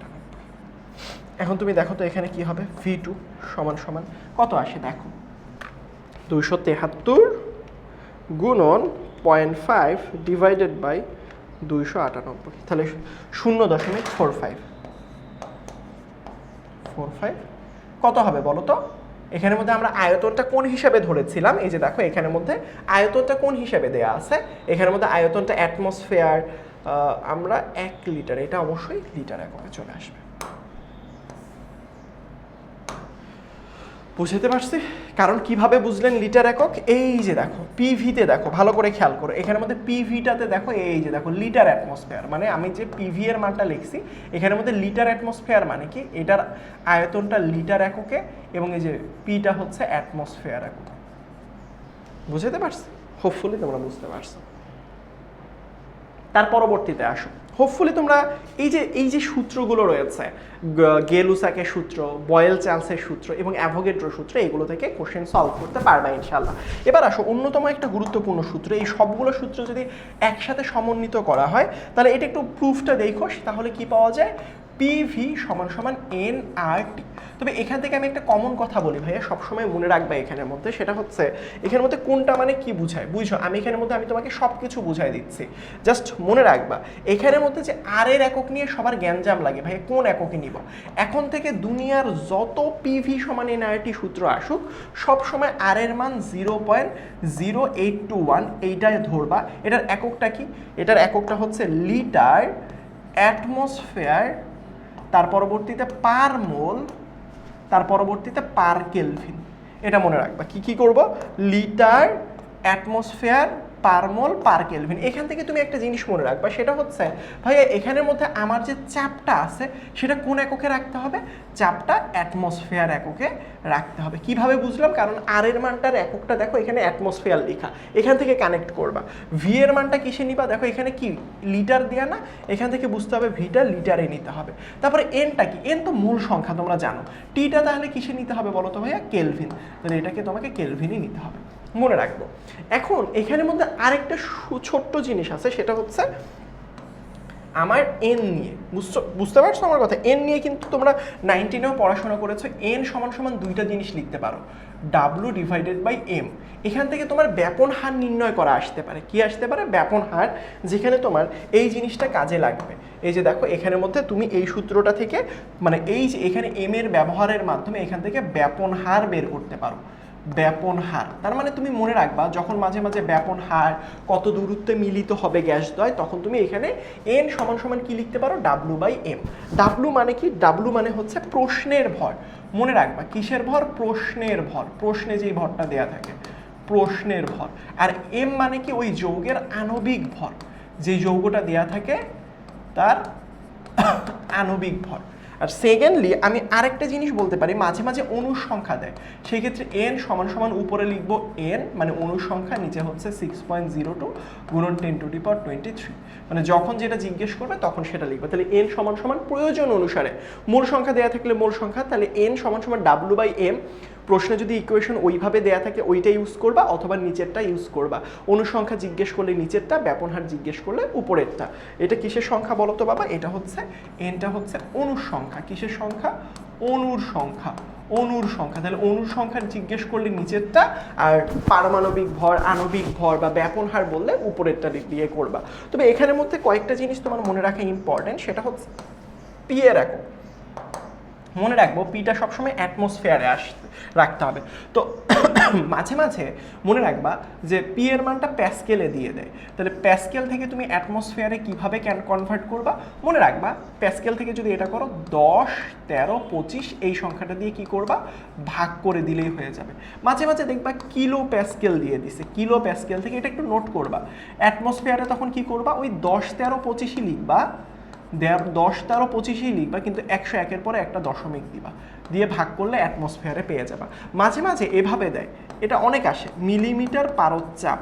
তাহলে মিলিমিটার পারদ-চাপ থেকে তুমি অ্যাটমসফিয়ারে কিভাবে কনভার্ট করবা? মনে রাখবা এখান থেকে যদি যাও 760 দিয়ে কি করবা?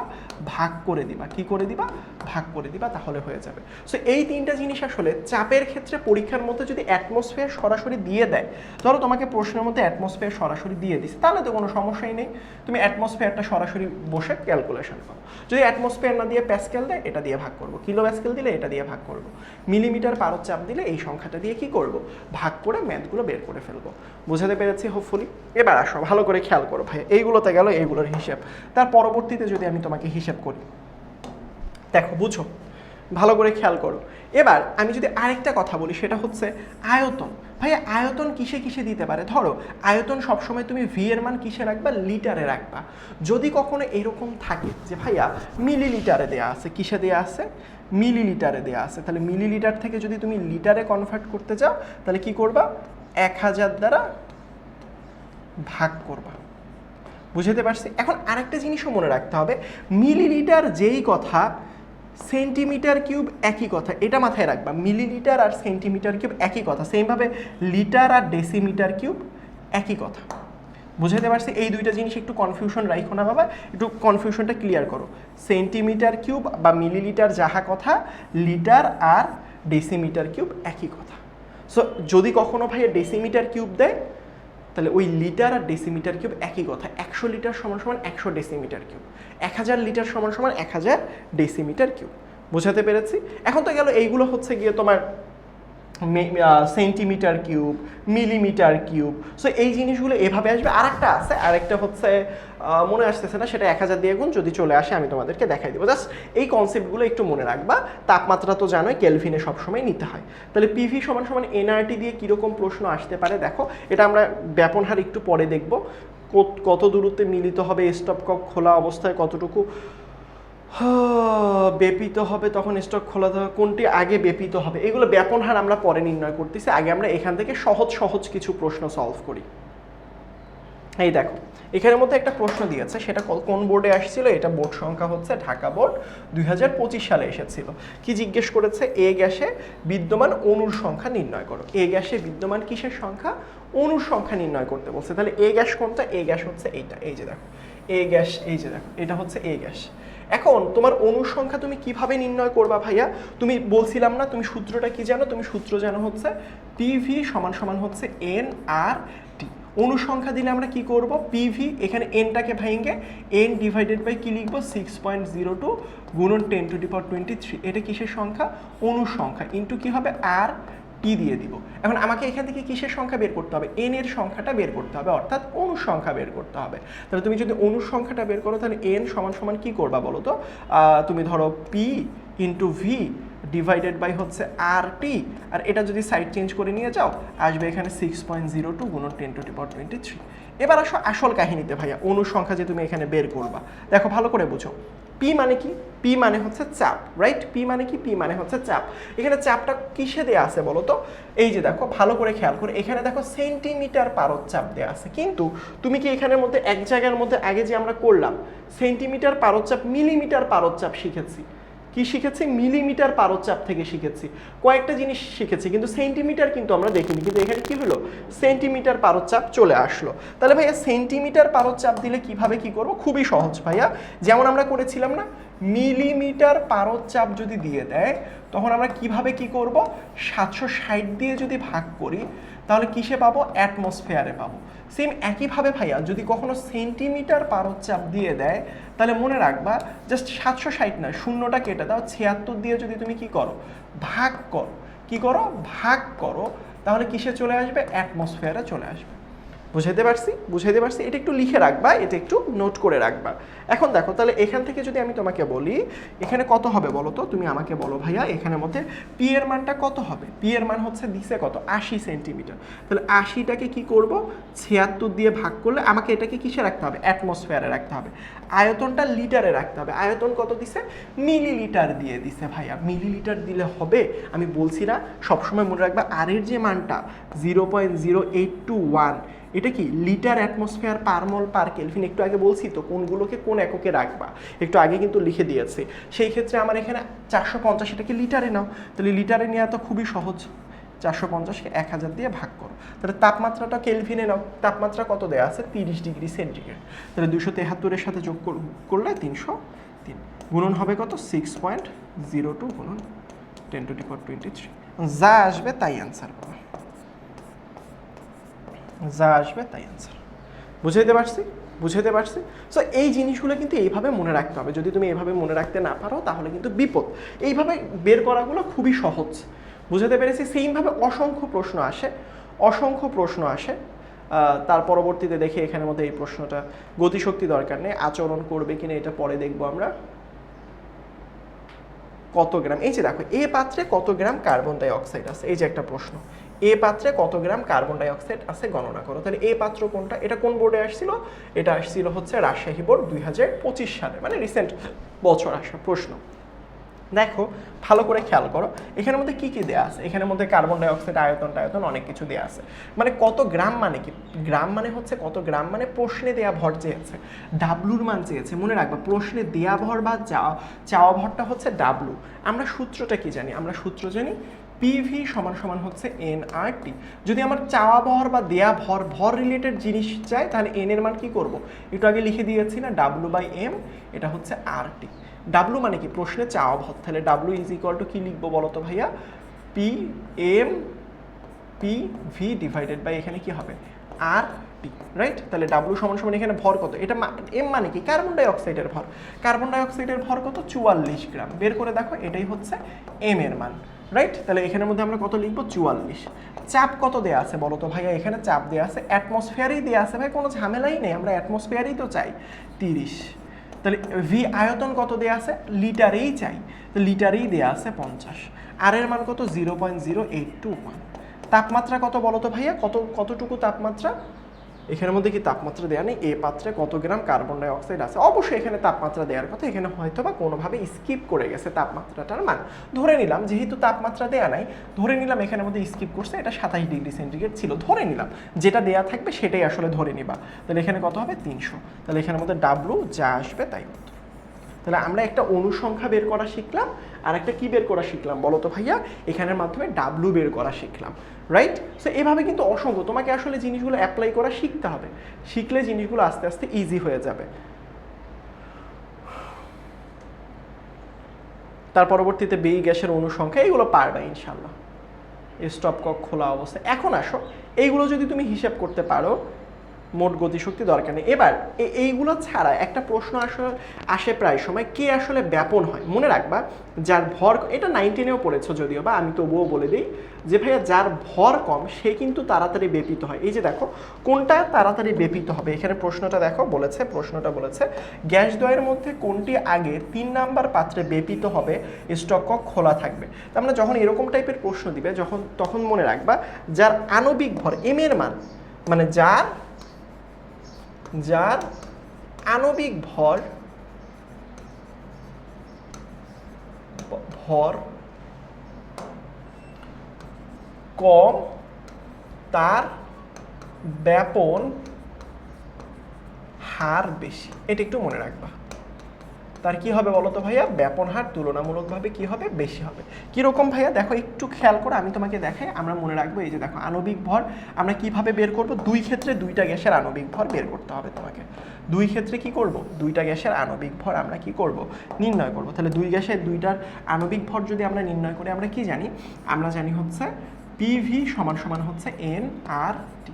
আণবিক ভর কোথায় থেকে পাওয়া যায় বলো তো ভাইয়া? পিভি সমান সমান ডাব্লু ডিভাইডেড বাই এম। আণবিক ভর কি দিয়ে প্রকাশ করা হয়? এম দিয়ে প্রকাশ করা হয়। দুই গ্যাসের এম বের করবা। আর টি, কারণ তুমি জানো না গ্যাসটা কোনটা, তাহলে এখানে এম যদি পাঠাই দাও এখানে, তাহলে উপরে হবে হচ্ছে W R T divided by হচ্ছে পি ভি। এটাই সেমভাবে এখানের মধ্যেও তুমি এই যে পিভি সমান সমান দুই গ্যাসের ক্ষেত্রে এন আর টি এভাবে লিখবা, পিভি সমান সমান W by M R T, তার পরবর্তীতে এম সমান সমান কি হবে? W R T divided by P V. তাহলে এটা কোন গ্যাস বলো তো বাবা? এটা গ্যাস নাম্বার হচ্ছে পাত্র 1। চিন্তা করলাম এটা 1 নাম্বার পাত্র, এটা চিন্তা করলাম আমরা 2 নাম্বার পাত্র। বুঝাইতে পারছি? একটা 1 নাম্বার আর একটা 2 নাম্বার। এখন তুমি কি করবা? ধাপ ধাপ করে তাদের মানগুলো জাস্ট বসাই দিবা। তাহলে এম এর কতটুক ভর আছে দেখো? 0.5 গ্রাম। বসিয়ে দাও 0.5 গুণন আর এর মান কত? আমি বলছি যত রকম এটা সূত্র আছে 0.0821 বসাবো। তাপমাত্রা কত বলো তো ভাইয়া? এটার তাপমাত্রা এটা দেয়া আছে হচ্ছে গিয়ে তোমার 20 ডিগ্রি। তাহলে 20 ডিগ্রি মানে কত? 273 সাথে যোগ করলে 293 কেলভিন। পি কত? চাপ কত দেয়া আছে বলো তো? চাপ দেয়া আছে 780। বাট মিলিমিটার পারচাপকে আমরা নিতে পারবো? উত্তর হচ্ছে না। তাহলে কিসে নিব? 780কে যদি আমরা 700 মিলিমিটার পারচাপ থাকলে 760 দিয়ে ভাগ করলেই হয়, রাইট? ভি মানে কি? ভি মানে হচ্ছে আয়তন। কত? 300। তাহলে 300কে তুমি ভাগ করো কি দিয়ে? আয়তনকে যদি তুমি ভাগ করো 1000 দিয়ে ভাগ করলেই মিলিমিটার পেয়ে যাবে, মানে লিটার পেয়ে যাবে। যা আসবে তাই আসলে অ্যান্সার। জাস্ট আমি কি করছি, যে জিনিসগুলো যেভাবে রাখতে বলছি সেভাবেই তুমি জাস্ট একটু রাখো, তাহলে জিনিসপত্র খুব সহজে বেরোয় যাবে। বুঝাইতে পারছি? জিনিসগুলো খুব সোজা। দেখো সেম একইভাবে এখানে দেখি এম এর মান যদি তুমি বের করতে চাও, ডাব্লুর মান কত দেখো তো? এখানে দিচ্ছে 0.21। লিখো 0.21। তাহলে উপরে এটার মান কত হবে? 0.0821। তাপমাত্রা 20 ডিগ্রি মানে 293 কেলভিন। তারপরে পি এর মান কত? পি এর মান হচ্ছে এখানের মধ্যে চাপ কত? 1.20 গুণন তার পরবর্তীতে কি হবে বলো তো? ভি। ভি মানে হচ্ছে আয়তন। আয়তন কত? 200 মিলিলিটার। চাপ দিছে 1 অ্যাটমসফিয়ার এককে আছে, আর আয়তনটা হচ্ছে 200 মিলিলিটার, তার মানে হচ্ছে 200 ডিভাইডেড বাই 1000। যা আসবে তাই উত্তর। এখন তুমি এখানের মধ্যে দুইটার ভর বের করবা। কি করবা? দুইটার ভর বের করবা। যার ভর তুলনামূলকভাবে কম সে তাড়াতাড়ি কি হবে বলো তো? ব্যাপিত হবে। সহজ জিনিস। যার ভর তুলনামূলকভাবে কম হয় সেটা তাড়াতাড়ি ছড়িয়ে পড়ে, সেটার ব্যাপন হার তুলনামূলকভাবে কি হবে বলো তো ভাইয়া? বেশি হবে, সেটা তাড়াতাড়ি ব্যাপিত হবে। ক্লিয়ার? হোপফুলি বুঝতে পারছো। সেম একইভাবে দেখো এরকম টাইপের মাঝে মাঝে প্রশ্ন দিয়ে দেয়, দিয়ে বলে যে ভাইয়া কত দূরত্বে জিনিসপত্র মিলিত হবে? খুবই সহজ জিনিস। দেখো কীরকম সহজ জিনিস, দেখো ভাইয়া ভালো করে খেয়াল করো। এখানে বলছে অ্যামোনিয়াম ক্লোরাইড আর ক্যালসিয়াম অক্সাইড বিক্রিয়া করে এখানের মধ্যে যে গ্যাসটা উৎপন্ন করে সেটা হচ্ছে অ্যামোনিয়া গ্যাস ভাইয়া। তার মানে তুমি কি করতেছো? এখানের মধ্যে এই গ্যাসটা কি? অ্যামোনিয়া। তুমি এই দিক থেকে অ্যামোনিয়া গ্যাস দিচ্ছ। বুঝাইতে পারছি? তার পরবর্তীতে যদি আমি এখানের মধ্যে হিসাব করি, এখানের মধ্যে মিথানল আর পটাশিয়াম পেন্টাক্লোরাইড এখানে বিক্রিয়া করলে বি গ্যাস উৎপন্ন করে। তাহলে বি গ্যাস যদি এখানে আমরা হিসাব করি, এটা হাইড্রোজেন আর ক্লোরিন মিলে এখানে হাইড্রোক্লোরিক অ্যাসিড গ্যাস। তার মানে এইখান থেকে হাইড্রোক্লোরিক অ্যাসিড গ্যাস যায়। এখন বলছে দুইটা কত দূরত্বে মিলিত হবে। দেখো ভাইয়া সবসময় মনে রাখবা ব্যাপন হার নামে একটা কনসেপ্ট আছে। হ্যাঁ, কি হার বলেছি? ব্যাপন হার। কি হার? ব্যাপন হার। কি হার বলেছি বলো তো ভাইয়া? ব্যাপন হার। কি হার? ব্যাপন হার। তাহলে ব্যাপন হারের কথা যদি আমি তোমাকে বলি, সেই ক্ষেত্রে আমার এখানে কি হবে? ব্যাপন হার সবসময় মনে আছে ওই যে পিভি সমান সমান ডাব্লু বাই এম আর টি করি না? এখানের মধ্যে যে এমটা আছে এটাই আসলে হচ্ছে ব্যাপন হার বের করার মেইন অস্ত্র। এম পারমাণবিক ভর দিয়ে ব্যাপন হার বের করতে হয়। কিভাবে ভাইয়া সেটা আমি তোমাকে একটু দেখাই, দেখো একটু মনোযোগ দিয়ে খেয়াল করো। সেটা হচ্ছে সবসময় মনে রাখবা ভাইয়া, সবসময় মনে রাখবা যে R1 হ্যাঁ ডিভাইডেড বাই R2, এটা দুইটা গ্যাসের ব্যাপন হার সমান সমান। এই যে রুট ওভার হচ্ছে গিয়ে যদি R1 এখানে উপরে থাকে, এখানের মধ্যে M1 নিচে দিবা, উপরে দিবা M2। তাহলে কি মনে রাখবো ভাই এখানের মধ্যে? আমরা এখানের মধ্যে মনে রাখবো এই যে R1 আর R2 এটা হচ্ছে আমাদের ব্যাপন হার। কি হার? ব্যাপন হার। কার ব্যাপন হার কত গুণ হবে না হবে বুঝতে পারছো? তাহলে R1 হচ্ছে এই যে M1 গ্যাসের ব্যাপন হার হচ্ছে R1, M2 গ্যাসের ব্যাপন হার হচ্ছে R2। এটা মনে রাখবো। তবে আরেকটা জিনিস মনে রাখতে হবে, সেটা হচ্ছে R1 সমান সমান একটা জিনিস তুমি লিখতে পারো, সেটা হচ্ছে এখানের মধ্যে জাস্ট শর্ট করে দূরত্ব ভাগ সময়। এখানেও তুমি লিখতে পারো দূরত্ব ভাগ সময়। এগুলো আমরা ডিটেলসে যাচ্ছি না, জাস্ট যখন করব তখন তুমি দেখতে পারবা M2/M1। জাস্ট এইটা দিয়ে আসলে কত দূরত্বে মিলিত হবে সেটা আসলে আমরা বের করে ফেলতে পারবো। বুঝতে পারছি কত দূরত্বে মিলিত হবে। এখানে টি যদিও বা কাটাকাটি করা যায়, এটা আমরা পরে করতেছি। হ্যাঁ, কিভাবে ভাইয়া? দেখো একটু আগে যে ম্যাথটা দেখতেছিলাম, একটা গ্যাসের আণবিক ভর কত বলো তো? অলরেডি আণবিক ভর পাইছি। যদি আণবিক ভর দেওয়া না থাকতো তাহলে কি করতাম? PV = nRT দিয়ে এই যে M এর মানটা বের করতাম। খুবই সহজ ভাইয়া। মানে ধরো প্রশ্নের মধ্যে M1 M2 এর মান দেয়া আছে, তাহলে তুমি আর আলাদা করে এই সূত্র দিয়ে বের করবা না। যদি দেয়া না থাকতো তাহলে তুমি এই সূত্র দিয়ে আগে M এর মানটা বের করতা, তারপর এই সূত্রটা অ্যাপ্লাই করতা। তাহলে এখানের মধ্যে কি হবে বলো তো ভাইয়া? এখানের মধ্যে তুমি করবা R1 / R2 সমান সমান আমরা কি করতে পারি? অথবা তুমি এখানের মধ্যে হিসাব করতে পারো, যেহেতু A গ্যাস B গ্যাস দিচ্ছে, তাহলে A গ্যাসের ব্যাপন হার / B গ্যাসের ব্যাপন হার সমান হচ্ছে কি? এটা উপরে গেলে এটা কি হবে বলো তো বাবা? MA, আর এটা হচ্ছে MB। এখন দেখো একটু চিন্তা করো, দেখো বাবা ভালো করে খেয়াল করো এখানের মধ্যে। সেটা হচ্ছে R1 R2 এর মান তো বের করবো, কত দূরত্বে এটা আমরা বের করবো, সমস্যা নেই। এখন দেখো ভালো করে খেয়াল করো, MB এর মান কত? MB কোনটা বলো তো ভাইয়া? হাইড্রোক্লোরিক অ্যাসিড না? হাইড্রোক্লোরিক অ্যাসিডের ভর দেখো 36.5। MA এটার ভর কত বলো? MA কোনটা বলো তো? অ্যামোনিয়া গ্যাস না? এটার ভর দেখো হচ্ছে 17 গ্রাম। এখন আসল কাহিনীতে বাবা, সেটা হচ্ছে কত দূরত্বে মিলিত হবে। মোট রাস্তাটা কত? মোট রাস্তাটা দেখো 70 ডিগ্রি। তো ধরলাম আমরা তাদের সুবিধার্থে ধরে নিলাম যে ভাইয়া এটা আসলে এখানের কোনো একটা পথের ডিস্টেন্সে মিলিত হবে। তো এই যে পথটা তুমি দেখতে পারতেছো, চিন্তা করলাম এই পথটা এখান থেকে এতটুকু, এই পথটা ঠিক ওই পাশ থেকে ঠিক ওই পাশ থেকে হচ্ছে এতটুকু। এখন আমি ধরে নিলাম ভাইয়া যে পুরা পথটা এখান থেকে এখানে আমরা ধরলাম তারা আসলে এক্স ডিস্টেন্স, মানে এই অ্যামোনিয়া গ্যাস থেকে এক্স দূরত্বে মিলিত হবে। কি বললাম? অ্যামোনিয়া গ্যাস থেকে এক্স দূরত্বে মিলিত হবে। এই যে দেখো এটা হচ্ছে অ্যামোনিয়া A গ্যাস, এখানে আমরা ছাড়বো, এখান থেকে আসলে এক্স ডিস্টেন্সে মিলিত হবে। তাহলে বলো তো বি গ্যাসটা কোন ডিস্টেন্সে মিলিত হবে? সেটাও কি এক্স ডিস্টেন্সে মিলিত হবে? না। আমরা তাহলে এটা ডিস্টেন্স কিভাবে বের করবো ভাইয়া? খুবই সহজ, হিসাব নিকাশ খুবই সহজ। আমরা যদি পুরাটা থেকে এক্সটা বিয়োগ করি তাহলে কি আমরা বাকিটুকুর মান পেয়ে যাবো না বলো তো? এটা তো ছোট্টবেলার ম্যাথ ভাইয়া।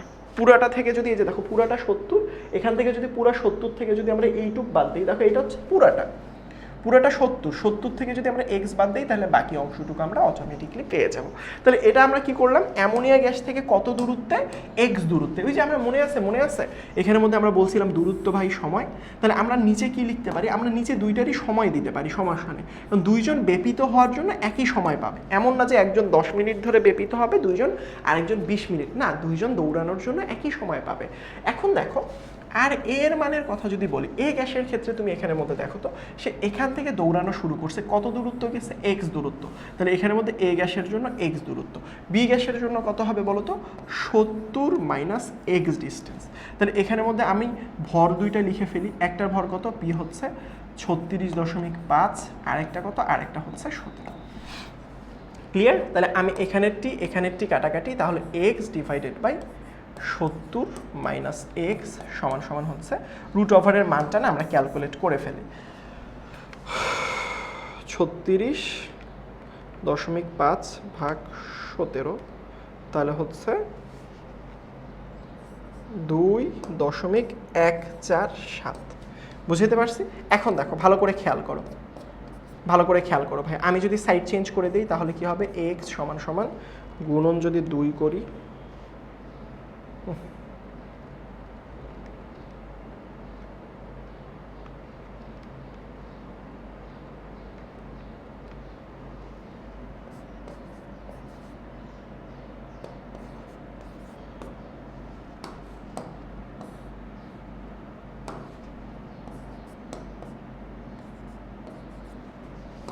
জাস্ট ক্যালকুলেশন করো, দুইটাই পাশে আসলে হবে 2 আর একে 3.14x সমান হচ্ছে 150.29।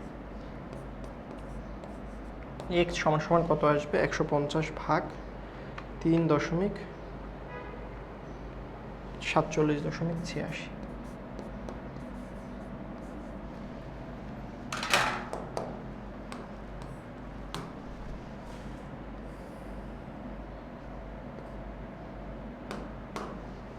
বুঝাইতে পারছি কি হবে 47.86। তার মানে আমরা কি বলতে পারি এক্স এর এই জায়গা থেকে 47.86, তাহলে বাকিটুকুর ডিস্টেন্স কত হবে 70 থেকে বাদ দাও, তাহলে এটা 70 থেকে যদি তুমি 47.86 বাদ দাও তাহলে তুমি বাকিটুকুর ডিস্টেন্স পেয়ে যাবে। খুবই সহজ। তাহলে অ্যামোনিয়া গ্যাস কত দূরত্বে মিলিত হবে এ গ্যাস থেকে 47.86 মিটার, তাহলে বি গ্যাস থেকে কত, বি গ্যাস থেকে হচ্ছে এই 70 থেকে যদি আমি এক্স বা 47.86 বিয়োগ দিই তাহলে অত দূরত্বে মিলিত হবে।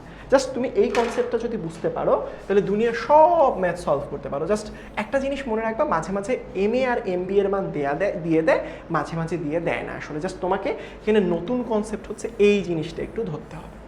এই জিনিসটা যদি ধরতে পারো তাহলে জিনিস আসলে দুনিয়ার সহজ, আর বাকি সব কিছু ইজি একদম। যেমন এখানের মধ্যে দেখো কুমিল্লা বোর্ড 23-এ দিছিল, এখানের মধ্যে একটাই ঝামেলা করছে, সেটা হচ্ছে এই যে দেখো ঘনত্ব দিয়েছে। দেখো এখানের মধ্যে কিন্তু এ গ্যাস আর বি গ্যাসের কোনো ভর দেয়নি। তাহলে তুমি প্রাথমিকভাবে কি করবা ভাইয়া, দুইটা গ্যাসের ভর বের করবা। কিভাবে ভাইয়া দেখো আমি তোমাকে বলে দিই। প্রথম গ্যাসটার কথা যদি আমি তোমাকে বলি, এ গ্যাসের ক্ষেত্রে ধরো কোন গ্যাস, এ গ্যাসের ক্ষেত্রে সব কিছু দেওয়া আছে, তুমি পিভি সমান এনআরটি করবা। তার পরবর্তীতে কি করব, পিভি সমান হচ্ছে ডাব্লু ডিভাইডেড বাই এম, এখানে হচ্ছে আরটি। তুমি যদি সাইড চেঞ্জ করে নাও তাহলে এম সমান হচ্ছে W RT divided by PV. এখন এখান থেকে তুমি কি করবা, এম এর মানটা নির্ণয় করবা।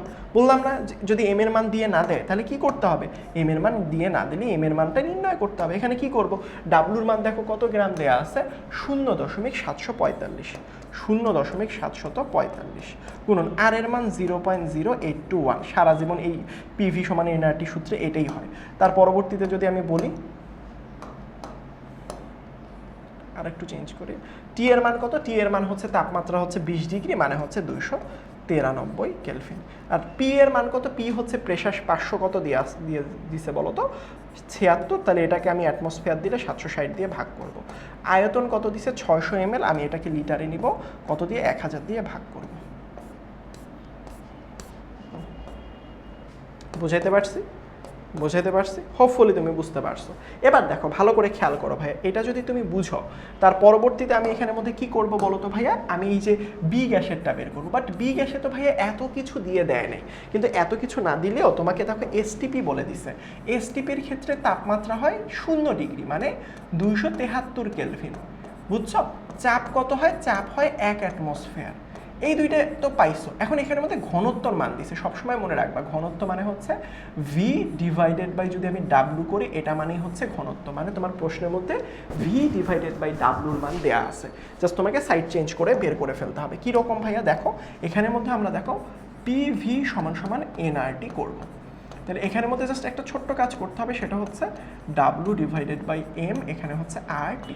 আমি এমটাকে এই পাশে সাইড চেঞ্জ করলে কি হবে, উপরে হচ্ছে ডাব্লু আরটি, আর পিভিটাকে এ পাশে আনো, ভিটাকে প্রথমে রাখো, পিটাকে এই পাশে। জাস্ট এই জিনিসটাকে আমি কি করলাম, ওই পাশে নিয়ে গেলাম, আর এমটাকে এই পাশে নিয়ে আসলাম। এবার আমি কি বলছি যে ডাব্লু বাই এম এটা সমান তুমি কি লিখতে পারো, ঘনত্ব লিখতে পারো। তাহলে ঘনত্বের মান কত 1.75 গুণন আর এর মান 0.0821, তাপমাত্রা কত বলো তো 273, রাইট। তার পরবর্তীতে দেখো এখানে এটা তো ডাব্লু বাই ভির মান তো লিখে ফেলছো অলরেডি। হ্যাঁ, পি এর মান কত, চাপ কত বলো তো, এটার চাপ হচ্ছে 1 অ্যাটমসফিয়ার। তুমি জাস্ট এখানে কি করবা, আণবিক ভর বের করবা। তাহলে দুইটার যখন তুমি আণবিক ভর, আমি এই ম্যাথটা করে দেওয়ার অন্যতম কারণই হচ্ছে এখানে ঘনত্ব যদি দেওয়া থাকে তখন তুমি সেটাকে কিভাবে অ্যাপ্রোচ করবা। ঘনত্ব মানেই মনে রাখবা ডাব্লু ডিভাইডেড বাই ভি, ঘনত্ব মানেই মনে রাখবো কি, ঘনত্ব মানেই মনে রাখবো হচ্ছে ডাব্লু বাই ভি, ঘনত্ব মানেই মনে রাখবো ডাব্লু বাই ভি, ঘনত্ব মানেই হচ্ছে ডাব্লু ডিভাইডেড বাই ভি, এটার একসাথে মান দেয়া। বোঝাতে পেরেছি? এখন তুমি কি করবা, দুইটা গ্যাস নল, যেটাকে আমি এর আগে ম্যাথটা যেভাবে করলাম, যে ধরে নেই দুইটা আসলে এরকম পাত্র, এক্স ডিস্টেন্সে, টোটাল ডিস্টেন্স কত দেখো তো এখানের মধ্যে, টোটাল ডিস্টেন্স কোনো কিছু দিয়ে দিছে? এই যে 1 মিটার বলছে, এই যে 1 মিটার লম্বা, তার মানে ধরে নিলাম এটা থেকে এটা 1 মিটার লম্বা। ধরে নাও দুইটার যে কোনো গ্যাস, ধরলাম এই গ্যাসটা এক্স মিটার দূরত্বে মিলিত হবে, তাহলে পরের গ্যাসটা কি হবে, 1 মাইনাস এক্স মিটার দূরত্বে মিলিত হবে।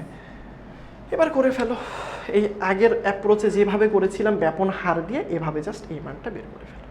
বুঝতে পারছো? এখন মাঝে মাঝে পরীক্ষার মধ্যে যদি বলে যে কার ব্যাপন হার বেশি, সেই ক্ষেত্রে তুমি আর দিয়ে তুলনা করে দিতে পারো। দুই ক্ষেত্রে পারমাণবিক ভর প্রথমে বের করবা, তার পরবর্তীতে আর দিয়ে রেশিও করে বের করলেই হয়ে যাবে।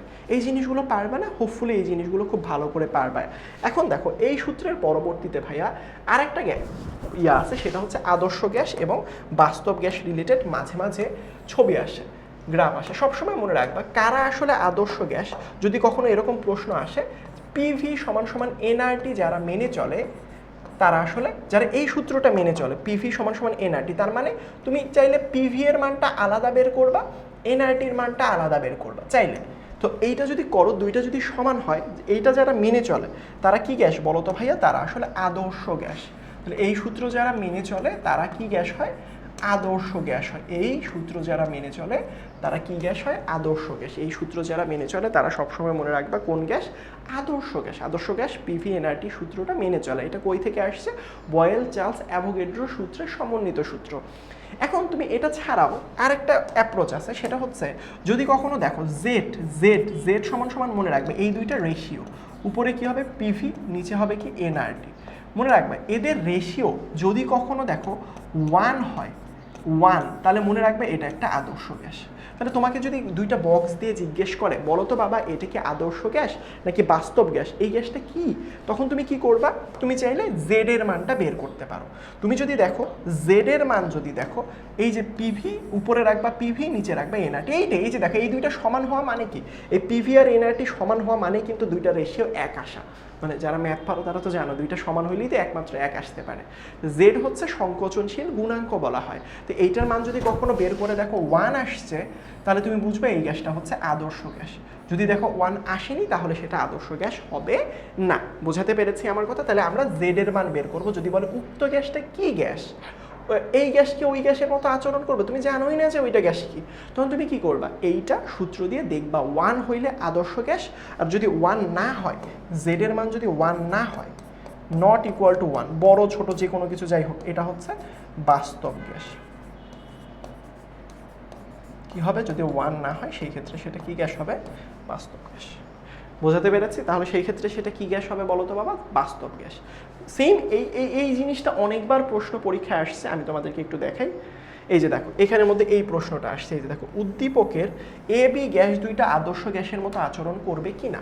তাহলে তুমি কি করবা প্রাথমিকভাবে ভাইয়া? এই যে এই গ্যাসটা দেখতে পাচ্ছ না, এই যে এই গ্যাসটা দেখতে পাচ্ছ না, এই গ্যাস দেখো ভালো করে খেয়াল করো, এই যে এই গ্যাসটা দেখতে পাচ্ছ না, আর এখানে বি গ্যাসটা দেখতে পাচ্ছ না, এই গ্যাসটা তুমি কি করবা আসলে বুঝছো? এখান থেকে তুমি এই যে দেখো সব কিছু দেয়া আছে, এখান থেকে তুমি জেড এর মানটা বের করবা। কিসের মান বের করবা? জেড এর মান বের করবা। এখানের ক্ষেত্রে তুমি কি করবা? জেড এর মানটা বের করবা। জেড সমান সমান কি? PV divided by nRT.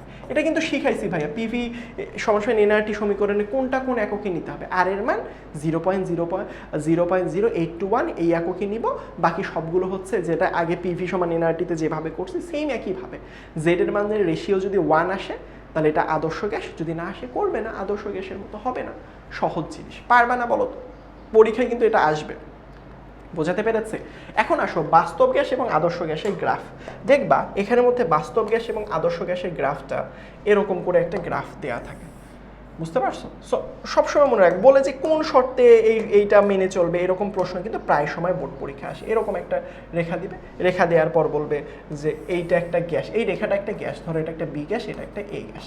এখন বলবে এ গ্যাস আর বি গ্যাস, মনে রাখবা এটা হচ্ছে পিভি বরাবর, আর এটা হচ্ছে পি, আর এটা হচ্ছে আর টি এর মান। হ্যাঁ, আর টি এরকম একটা গ্রাফ দিয়ে দিবে। তো মনে রাখবা ভাইয়া, যদি সোজা বরাবর যদি গ্রাফ যায়, সেটা হচ্ছে আদর্শ গ্যাস। কোন গ্যাস? আদর্শ গ্যাস। কি গ্যাস হয়? আদর্শ গ্যাস। আর এই যে এটা হচ্ছে বাস্তব গ্যাস। বাস্তব গ্যাস। এখন তোমাকে বলবে পরীক্ষার মধ্যে কোন শর্তে বি গ্যাসটা এ গ্যাসের মতো আচরণ করবে। কি বলেছে? কোন শর্তে। কি বলেছি? কোন শর্তে। কথাটা বুঝো, কোন শর্তে, কোন শর্তে বি গ্যাস এ গ্যাসের মতো আচরণ করবে। না না, উল্টা লিখে ফেলছে। কোনটা? এই যে এ গ্যাস বি এর মতো আচরণ করবে বা হবে। বুঝছো? আচরণ করবে বলবে। দুইটা শর্ত মনে রাখবা। এই যে দেখো, ভালো করে খেয়াল করো, এই যে ভালো করে খেয়াল করো, এটা কি বাস্তব গ্যাস না? বাস্তব গ্যাস দুইটা শর্তে আদর্শ গ্যাসের মতো আচরণ করে। প্রথমটা হচ্ছে উচ্চতাপ, উচ্চতাপ, আর একটা হচ্ছে নিম্নচাপ। এগুলো বই থেকে একটু রিডিং পড়বা, পরীক্ষার মধ্যে খুবই আসে এগুলো পরীক্ষায়। তো যদি আমাকে শর্ত বলে, এই দুইটা শর্ত লিখবা, লেখার পর এক্সপ্লেইন করবা। আসলে হয় কি, বাস্তব গ্যাসের ক্ষেত্রে না অণুগুলো অনেক কাছাকাছি থাকে, আর আদর্শ গ্যাসের ক্ষেত্রে অণুগুলো অনেক দূরে দূরে থাকে। তার মানে বাস্তব গ্যাসের ক্ষেত্রে যদি আমি একটা বক্সটা চিন্তা করি, এখানে কাছাকাছি অনেকগুলো অণু থাকতে পারে, অনেকগুলো। কিন্তু বাস্তব গ্যাসের ক্ষেত্রে হয় কি, এই যে এদের মধ্যে আকর্ষণ বল নাই বললেই চলে। তাহলে প্রথম শর্ত হচ্ছে, বাস্তব গ্যাসের অণুগুলো যেহেতু কাছাকাছি থাকে, প্রথমে তুমি এটাকে অনেক তাপ দিবা, অণুগুলো তাপগুলো শোষণ করবে, করার পর অনেক দূরে দূরে চলে যাবে। যার কারণে কি হবে, এটা আসলে বাস্তব গ্যাসটা অণুগুলো তাপমাত্রা শোষণ করার পরবর্তীতে দূরে দূরে চলে যাবে। আর আমরা জানি আদর্শ গ্যাসের অণুগুলো দূরে দূরে থাকে। তাহলে আমরা তাপমাত্রা যদি বাড়াই, উচ্চ তাপ দেই, তাহলে অণুগুলো দূরে দূরে সরে যাবে, তাপমাত্রা এখানে বাড়াতে হবে। আর একটা হচ্ছে কি নিম্নচাপ। আর একটা কি বলেছি বলো তো? নিম্নচাপ। নিম্নচাপ মানে কি, আমি যদি চাপটা কমিয়ে নিয়ে আসি, অণুগুলো কিন্তু অটোমেটিকলি দূরে চলে যাবে। কারণ চাপ কম থাকা মানে কি, একটা পাত্রে চাপ কম দেওয়া মানে হচ্ছে অণুগুলো স্পেস করে দেওয়া, দূরে সরে যাওয়ার জন্য। সো এইটা তুমি একটু বইয়ে দেখবা, এটা কিন্তু পরীক্ষার জন্য সিকিউ প্রশ্নের জন্য খুবই গুরুত্বপূর্ণ। তবে একটা জিনিস আরেকটা আছে, সেটা হচ্ছে যে কোন শর্তে, বুঝছো কিন্তু, কোন শর্তে আচরণ করবে এইটা বুঝছো, কোন শর্তে। উচ্চ তাপমাত্রা এবং নিম্নচাপ, এই দুইটা শর্তে। কি বলেছি? উচ্চ তাপমাত্রা এবং নিম্নচাপ, এই শর্তটাই আসলে আচরণ করে। এখন আমাকে যদি এখানের মধ্যে বলে, ভাইয়া বুঝছো, ভালো করে বুঝছো, এখন তোমাকে যদি বলে যে ভাইয়া বাস্তব গ্যাসের তো আদর্শ গ্যাসের তো আমরা সমীকরণটা শিখলাম, বাস্তব গ্যাসের মানে কোন, মানে কি কি জিনিসগুলো পরিবর্তন করা হলে এই বাস্তব গ্যাসটা বা আদর্শ গ্যাসটা বাস্তব গ্যাসের মতো আচরণ করবে, বা আদর্শ গ্যাস বাস্তব গ্যাসের মতো আচরণ করবে। দেখো ভাইয়া, ভালো করে খেয়াল করো, আদর্শ গ্যাসের সমীকরণটা কি পড়েছি? আদর্শ গ্যাসের সমীকরণ হচ্ছে এইটা পড়ছি, দেখো, পিভি সমান সমান হচ্ছে এন আর, এটা হচ্ছে আদর্শ গ্যাসের সমীকরণ। সেম একইভাবে আমি যদি তোমাকে বলি বাস্তব গ্যাসের সমীকরণ কোনটা ভাইয়া? বাস্তব গ্যাসের সমীকরণ হচ্ছে P plus N square A by V square, তারপরে ভি মাইনাস এন বি সমান সমান এন আর টি। দেখো, এইটা হচ্ছে বাস্তব গ্যাস, বাস্তব গ্যাসের সমীকরণ। এখন দেখো ভাই, দুইটার মধ্যে পার্থক্যটা কোন জায়গায়? দুইটার মধ্যে দেখো, এখানেও এনআরটি আছে, এখানেও এনআরটি আছে। এনআরটিতে কিন্তু কোনো সমস্যা নাই। সমস্যাটা কোন জায়গায় জানো? এখানে একটা আগে নির্দিষ্ট পরিমাণ পি ছিল শুধু, কিন্তু আমি কি করলাম বলো তো, এখানের মধ্যে বাস্তব গ্যাসের ক্ষেত্রে চাপটা কিছু একটা মান যোগ করছি, মানে চাপটা বাড়াই দিছি। কি করছি? চাপটা বাড়াই দিছি। কারণ কি, বাস্তব গ্যাসের অণুগুলোতে অতিরিক্ত আকর্ষণ থাকে, কাছাকাছি থাকে। চাপ বাড়ালে অণুগুলো কাছাকাছি আসা শুরু করে। যার কারণে এখানের মধ্যে কি করবো, এই যে পি এর সাথে কি করেছি বলতো, এই মানটা আমি যোগ করে দিয়েছি। কি করে দিয়েছি বলতো বাবা? যোগ করে দিয়েছি। তার মানে প্রথম যে ত্রুটিটা দুইটার মধ্যে, দেখো আদর্শ গ্যাস আর বাস্তব গ্যাস, দেখো এখানে শুধু পি ছিল, কিন্তু এখানে পি এর সাথে কিছু একটা যোগ হয়েছে। অর্থাৎ এটার চাপের তুলনায়, আদর্শ গ্যাসের চাপের তুলনায় বাস্তব গ্যাসের অণুগুলোর চাপ বেশি থাকে। এটার একটা আয়তন ছিল, কিন্তু এখানের মধ্যে আয়তনটা দেখো একটা কিছু একটা জিনিস মাইনাস করে দিয়েছে। মাইনাস মানে কি? কমিয়ে দেয়া। আয়তন যদি অণুর থাকার জায়গার আয়তনটা তুলনামূলকভাবে কমিয়ে দাও, তাহলে কি হবে বলো তো বাবা? আয়তন যদি আমরা কমিয়ে দেই, তাহলে অণুগুলো কাছাকাছি আসবে, এদের মধ্যে আকর্ষণ শক্তি বাড়বে। মেইন যে বেসিক কনসেপ্টটা মনে রাখবা, বাস্তব গ্যাসের অণুতে আকর্ষণ বলটা বেশি হয়। আকর্ষণ বল বেশি হওয়ার জন্য যা করার আমরা তাই করতেছি। বোঝাতে পেরেছি? তার মানে এখানের মধ্যে থেকে আমরা কি বলতে পারি বলো তো ভাইয়া? এখানের মধ্যে থেকে আমরা কি বলতে পারি বলো? এখানের মধ্যে মনে রাখবা শুধু এন মানে কি? এন মানে হচ্ছে মোল সংখ্যা। এন মানে কি সংখ্যা? মোল সংখ্যা। এখানে এন মানে কি? এন মানে এখানের মধ্যে মোল সংখ্যা। আর এখানের মধ্যে এ আর বি মানে কি? এটা মনে রাখবা ভ্যান ডার ওয়ালস ধ্রুবক। এ আর বি মানে কি? ভ্যান ডার ওয়ালস ধ্রুবক। এখানে প্রশ্ন এভাবে প্রায় সময় আসতে পারে। ধরো তোমাকে প্রশ্ন বললো যে 2 2 মোল, 2 মোল না, ধরো হচ্ছে আর একটু বাড়াই দিই, 2 মোল না, ধরলাম 4 মোল, 4 মোল হাইড্রোজেন গ্যাসের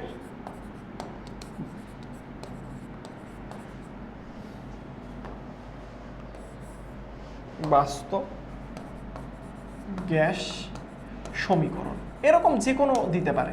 তাহলে বাস্তব গ্যাস সমীকরণের ক্ষেত্রে আমরা কি জানি, জাস্ট এই যে দেখো P plus N square A by V square V minus N B সমান সমান হচ্ছে এন আর টি, এই দুইটা ত্রুটি, রাইট?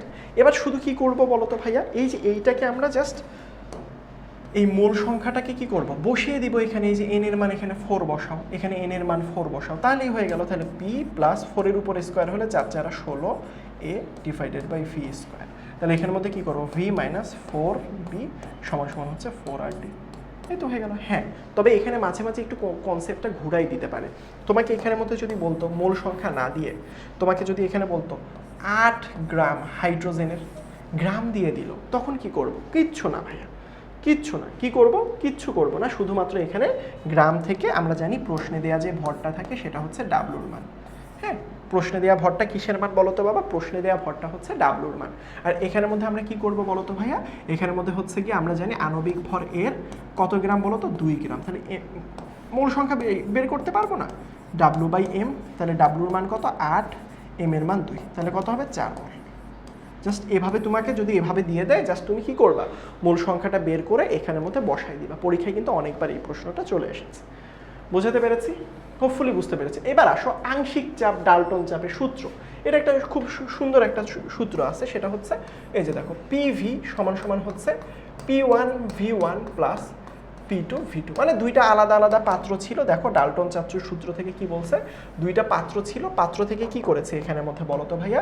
এখানে দেখো এই যে দেখো P1 বাই V1 আলাদা আলাদা পাত্র ছিল, সেখানে আমরা যোগ করে নতুন করে পাত্র এবং নতুন করে আয়তন বের করব। কীরকম আমি যদি তোমাকে একটু দেখাই, মিশ্রিত গ্যাসের মোট চাপ খোলা অবস্থায়, এই যে দেখো এখানের মধ্যে বলছে স্টক খোলা অবস্থায় 40 ডিগ্রি সেন্টিগ্রেড তাপমাত্রায়।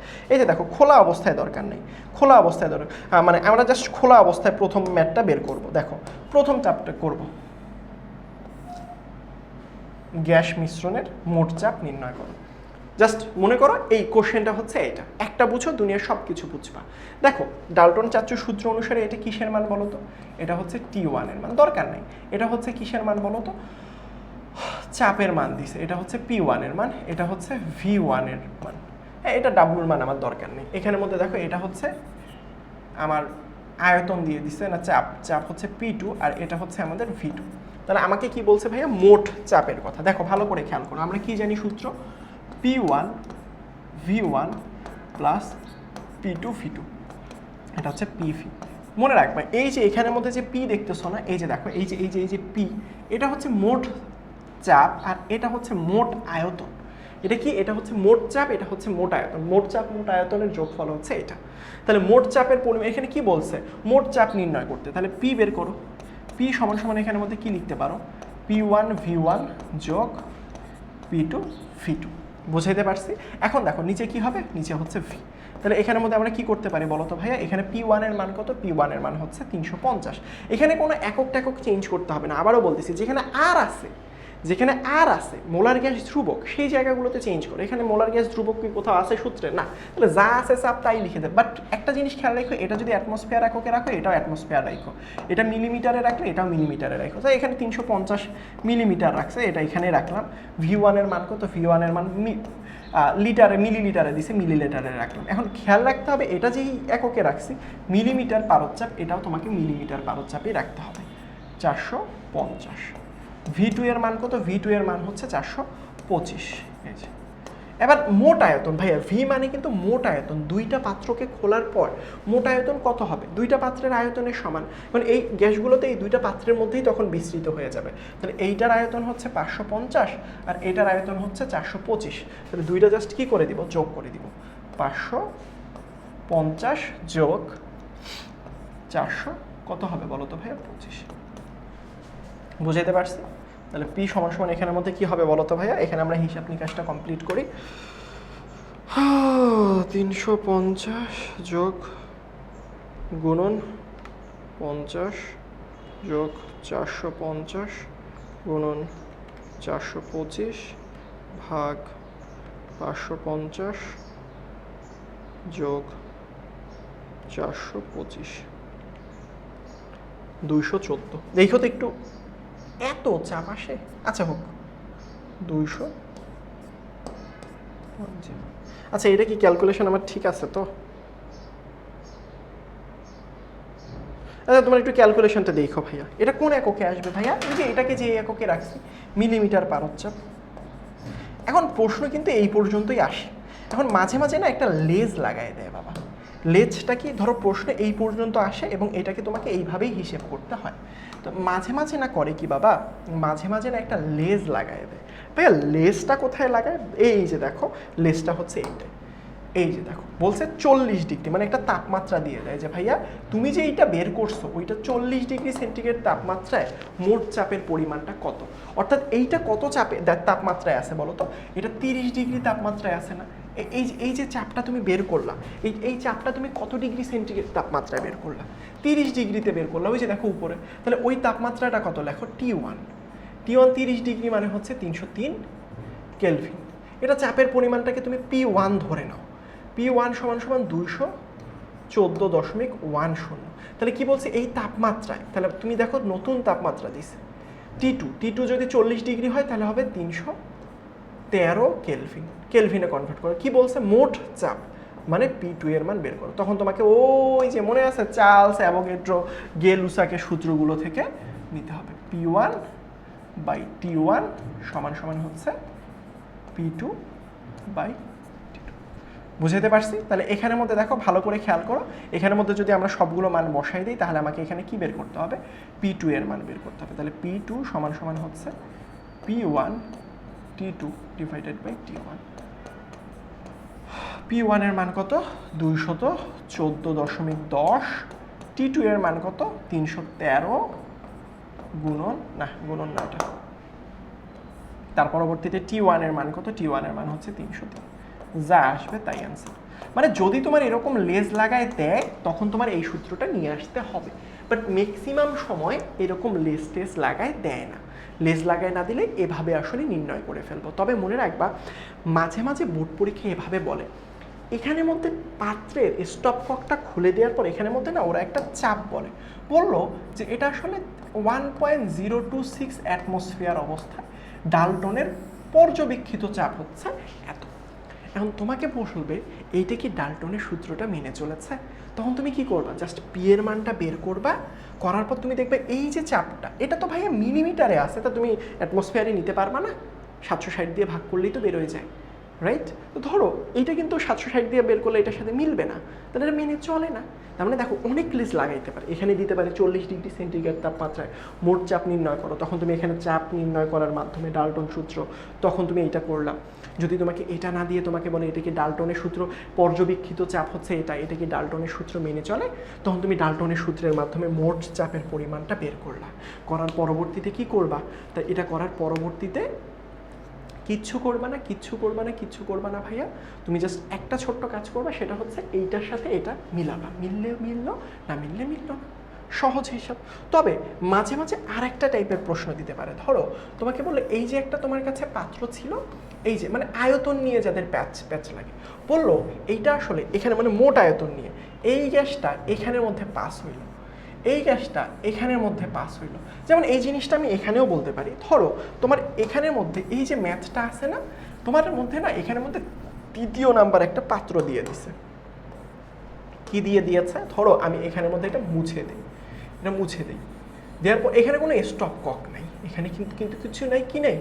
স্টপ কক বলতে কিছু নেই এখানের মধ্যে। তাহলে কি আছে ভাইয়া? এখানের মধ্যে ওরা বলল এই যে দুইটা পাত্র, এই পাত্রের মধ্য থেকে একটা মাঝখানে একটা পাত্র আছে, যেই পাত্রের আয়তন হচ্ছে 300 না, ধরো হচ্ছে একটু বাড়াই দেই, ধরো এটা ছিল 500, এটা ছিল 1000 ml। 1000 ml। আচ্ছা দেখো ভালো করে খেয়াল করো, দুইটা পাত্রকে এত ml এর জায়গায় নেওয়া হলো, তখন ম্যাথটার পার্থক্য হইতো কি জানো, এতক্ষণ ধরে শুধু এই দুইটা পাত্রকে একসাথে কম্বো বানায় ফেলছি, যার কারণে এখানের মধ্যে যে আয়তনটা আছে, আয়তন দুইটা যোগ করে দিছিলাম দুইটা পাত্রে, যে এই পাত্র আর এই পাত্রটা একসাথে করছি, যার কারণে দুইটা পাত্রের আয়তনটাই হচ্ছে মোট আয়তন। এবার কিন্তু আর এই দুইটা পাত্রের আয়তন এখানে যোগ করলে হবে না। কেন ভাইয়া হবে না? কেন হবে না আমি এটা বলতেছি ভাইয়া, কেন হবে না আসলে, কারণ তুমি আর এই দুইটা পাত্রের মধ্যে সীমাবদ্ধতা নাই, তুমি এই দুইটা পাত্রকে নিয়ে আর কোনো কাজ করতেছো না, এই দুইটা পাত্রের জিনিস নতুন একটা পাত্রে যাচ্ছে, নতুন একটা পাত্রে যাচ্ছে, এই দুইটা পাত্র আর তো থাকতেছে না, সেই ক্ষেত্রে মোট আয়তন কত, 1000 না, তখন তোমাকে এই ম্যাথটা এখানের মধ্যে 1000 ধরে আগাতে হতো। বুঝাইতে পারছি? দেখো একটা ম্যাথ দিয়ে আমি সকল রকম যত রকম কনফিউশন দিতে পারে সকল রকম কনফিউশন দেখাই দিলাম। তার মানে যদি এই পাত্রটা দেওয়া না থাকতো তখন মোট আয়তন কত হইতো, এই দুইটা আয়তন যোগ করলেই মোট আয়তন পেয়ে যেতাম। বাট যদি বলতো তৃতীয় একটা পাত্রে কনভার্ট করা হয়েছে, সেই ক্ষেত্রে আমি কিভাবে কি করতাম, জাস্ট আমি এই দুইটা বাদ দিয়ে জাস্ট মোট পাত্রটা ধরে নিতাম। হোপফুলি তোমরা বুঝতে পেরেছো। এর পরবর্তীতে আসো ভাইয়া, এর পরবর্তী পার্টগুলো আরও বেশি গুরুত্বপূর্ণ একটা প্রশ্ন, সেটা হচ্ছে এরকম টাইপের প্রশ্ন দেয়, দিয়ে বলে গতিশক্তি নির্ণয় করো 25 ডিগ্রি সেন্টিগ্রেড এই তাপমাত্রায়। মনে রাখবা দুই টাইপের গতিশক্তি খুবই আসে পরীক্ষার মধ্যে ভাইয়া। হ্যাঁ, ও আচ্ছা, আরেকটা জিনিস তো শেখাতে ভুলে গিয়েছে, সেটা হচ্ছে মোল ভগ্নাংশ আর মোট চাপ। পরীক্ষা আসছিল কিন্তু মোল ভগ্নাংশ, এটা একটু কনসেপ্টটা দিয়ে দিই। মোল ভগ্নাংশ কীভাবে বের করে জানো? মোল ভগ্নাংশ মনে রাখবা মোট মোল, মোট মোল আর উপরে হচ্ছে ওই মৌলের মোল, মৌলের মোল। কিরকম ভাইয়া এটা? এটা বোর্ড পরীক্ষায় প্রশ্ন আসছিল? হ্যাঁ আসছিল। কিভাবে দেখো, তোমাকে তিনটা পাত্র দিয়ে দিছে, ধরো এই যে একটা পাত্র, এই যে একটা পাত্র, ধরো এই যে একটা, দুইটা পাত্র দিতে পারে। তো ধরলাম এইখানের মধ্যে এটা পাত্র এ, এটা হচ্ছে বি, এটা হচ্ছে সি, এটা হচ্ছে 5 মোল আছে, এটা হচ্ছে 10 মোল আছে, এটা ধরো 15 মোল আছে। তো আমি এখানের মধ্যে হিসাব করব এর মোল ভগ্নাংশ কত, তখন এই তিনটা পাত্রকে একসাথে কম্বো করা হবে।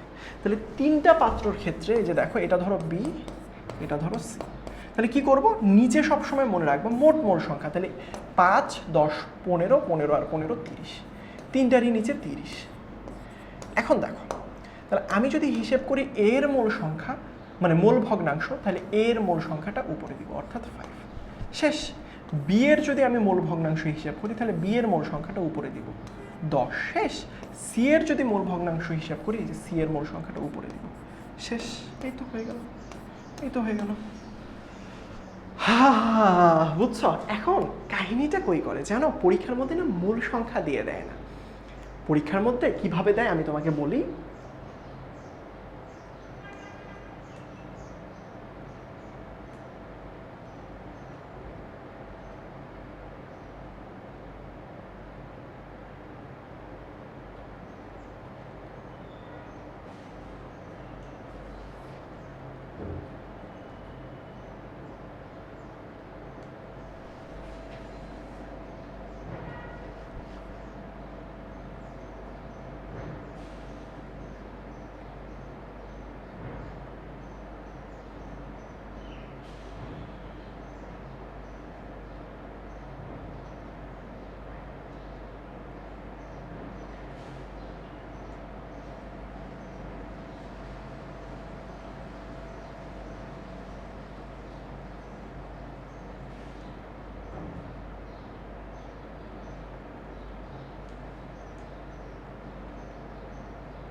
কোশ্চেনগুলো ঘুরে ঘুরে দেখাচ্ছি।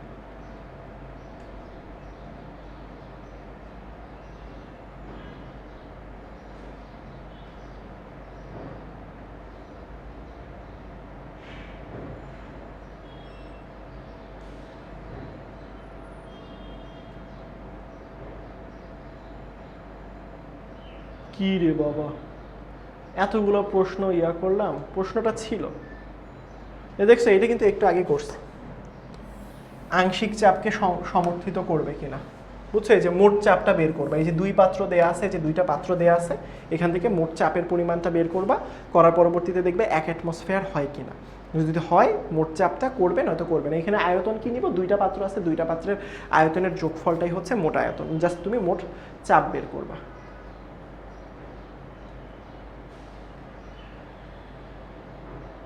আরে বাবা রে বাবা,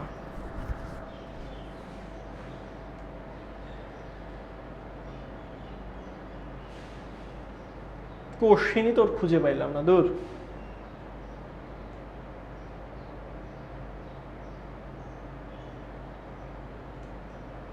কোশ্চেন আসছে, এটা তোমরা একটু বোর্ড পরীক্ষায় দিবা। এই যে আমি খুঁজে পাইলাম না, আসলে ব্যর্থ মনে হচ্ছে নিজেকে, কিন্তু জানো এটা বোর্ড পরীক্ষায় আসছিল যে মোল ভগ্নাংশ কার বেশি, মোল ভগ্নাংশ কার কম। সেই ক্ষেত্রে কি করতে হয়, পিভি বাই এনআরটি, এটা দিয়ে আসলে এন এর মানটা বের করতে হয়, মূল সংখ্যাটা বের করতে হয়। বোঝাতে পেরেছি? যাই হোক, কি করার আর, এখানে অনেক কোশ্চেন তো আমার আসলে হচ্ছে আগে থেকে সিলেক্ট করা উচিত ছিল।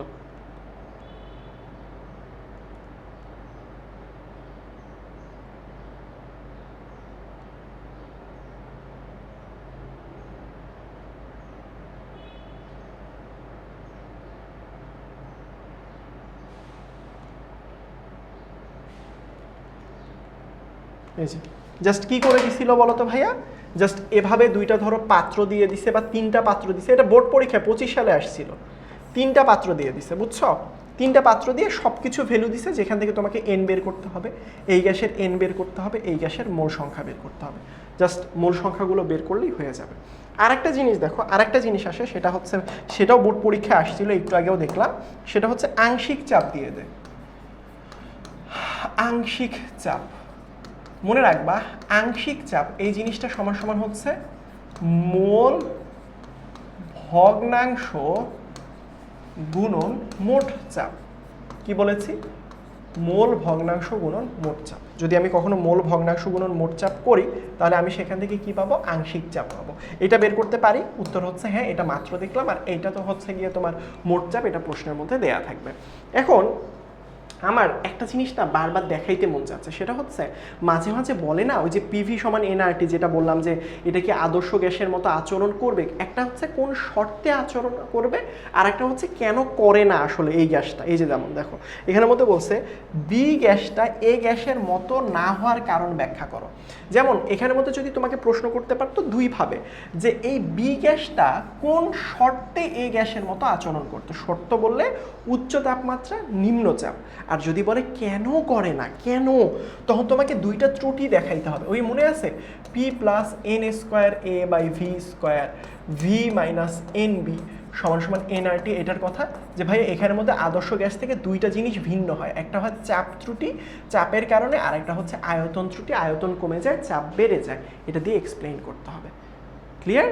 হোপফুলি তোমরা বুঝতে পারছো। এবার আমরা যেটা পড়বো সেটা হচ্ছে গ্যাসের গতিশক্তি নিয়ে ইনশাল্লাহ আলোচনা করব। যেমন এরকম গতিশক্তি প্রায় সময় দেয়, আমরা গতিশক্তি দুইটা সূত্র আছে, একটা হচ্ছে সিআরএমএস বেগ, আর একটা হচ্ছে আমাদের শুধুমাত্র স্বাভাবিক গতিশক্তি। মনে রাখবা, গতিশক্তি সকল ক্ষেত্রে আর এর মান 8.31 ধরা হয়। ই কে সমান সমান আমরা মনে রাখবো 3/2 এনআরটি। দুনিয়া সহজ ভাইয়া, এখানের মধ্যে শুধুমাত্র একটা কনসেপ্টই পোলাপান ভুলায় ফেলে, সেটা হচ্ছে এন এর মান। এখানে অনুসংখ্যা দিক, ভর দিক, যাই দিক না কেন, এন এর সূত্র কয়টা? দুইটা।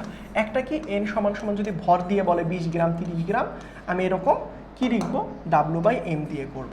আর যদি আমাকে ভর না দিয়ে, আমাকে দিয়ে অনুসংখ্যা দিয়ে জিজ্ঞেস করে, তাহলে এন ডিভাইডেড বাই 6.02 গুণন 10⁻23 দিয়ে করব। জাস্ট একটা কনসেপ্ট মনে রাখবো, গতিশক্তি সকল ক্ষেত্রে এটার মান 8.31 ইউজ করবো। কি করবো? 8.31 ইউজ করবো। আর এটা তো কেলভিন এককে, এটা আমরা জানি। বোঝাতে পারছি? গতিশক্তি সকল ক্ষেত্রে আর এর মান 8.31 ব্যবহার করবো। আরেকটা আছে, সেটা হচ্ছে সিআরএমএস বেগ। সিআরএমএস বেগ, এটা সূত্র কি? √3RT divided by M. Just একটা কনসেপ্টই মনে রাখবো এখানের মধ্যে, স্টুডেন্ট যেটা ভুলায় ফেলে, আর এর মান তো 8.31, গতিশক্তি সকল ক্ষেত্রে আর এর মান 8.31, এটা হচ্ছে কেলভিন। জাস্ট মনে রাখবো এই ভরটা কেজি এককে রাখতে হবে। যেমন ধরো তোমাকে 20 গ্রাম দিছে, গ্রাম থেকে কি করবা, কেজিতে নিবা। কিভাবে নিব বলো তো ভাইয়া, জাস্ট 10⁻³ দিয়ে গুণ করলে কেজি এককে চলে আসবে, বা 1000 দিয়ে ভাগ করলেই হয়ে যায়। দেখো এখানের মধ্যে যেমন বলছে বি গ্যাসের একটা অণুর গতিশক্তি, একটি অণুর গতিশক্তি, বি গ্যাসটা দেয়ই নাই আসলে কি। হ্যাঁ, এখানের মধ্যে বাই এনি চান্স মিস করে গেছে, অন্য একটা কোশ্চেন দেখি। এই যে দেখো না, এই যে দেখছো মোল ভগ্নাংশ বেশি, এই যে 5 নাম্বার কোশ্চেন দেখছো, এই যে দেখছো এতক্ষণ ধরে এই প্রশ্নটা খুঁজে পাই না। এই যে দেখো 2025 সালে কুমিল্লা বোর্ডে আসছিল, ওই যে একটু আগে যেটা খুঁজে পাইলাম না, হতাশ হয়ে গেলাম, 17টা প্রশ্নটা খুঁজে আসলাম, কিন্তু এই যে দেখছো মোল ভগ্নাংশ বের করতে বলছে, কার মোল ভগ্নাংশ বেশি, এখান থেকে মোল সংখ্যা বের করব, এখান থেকে মোল সংখ্যা বের করব, এখান থেকে মোল সংখ্যা বের করব, করার পর তিনটারই এন এর মান বের করতে হবে। ম্যাথটা একটু বড়, তার পরবর্তী ওই যে মোল ভগ্নাংশের যে সূত্রটা দেখাইলাম সেটা থেকে তুমি সলভ করে ফেলবা।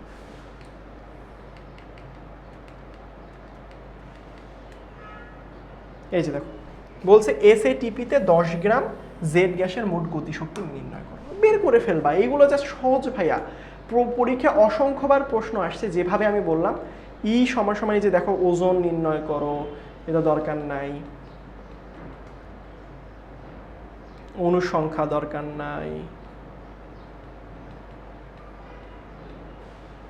এই যে দেখো এ গ্যাসের গতিশক্তি নির্ণয় করো। এ গ্যাসের কি কি দেয়া আছে দেখো, এ গ্যাসের গতিশক্তি মানেই মনে রাখবা ই কে সমান হচ্ছে 3/2 nRT। জাস্ট এখন তোমাকে কি করতে হবে বলো ভাই, 3/2 n এর মান, এখানে কি n এর মান দেয়া আছে বলো তো, চাপ দেয়া আছে, তাপমাত্রা দেয়া আছে, আয়তন দেয়া আছে। তুমি এখান থেকে প্রথম কাহিনী হচ্ছে ভাই এইগুলোর মাধ্যমে n এর মানটা প্রথমে বের করবা।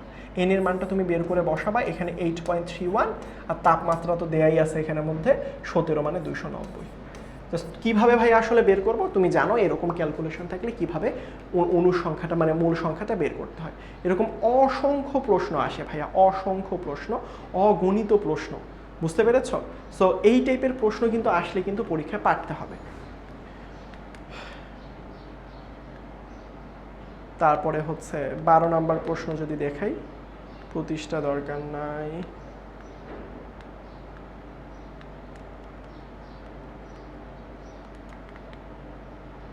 এই যে দেখো এত গ্রাম, এবার ডাব্লুর পরিমাণ দিছে 0 ডিগ্রি সেন্টিগ্রেড তাপমাত্রায় এত গ্রাম, তাহলে কি করব, ই কে ডিভাইডেড বাই 3/2 nRT।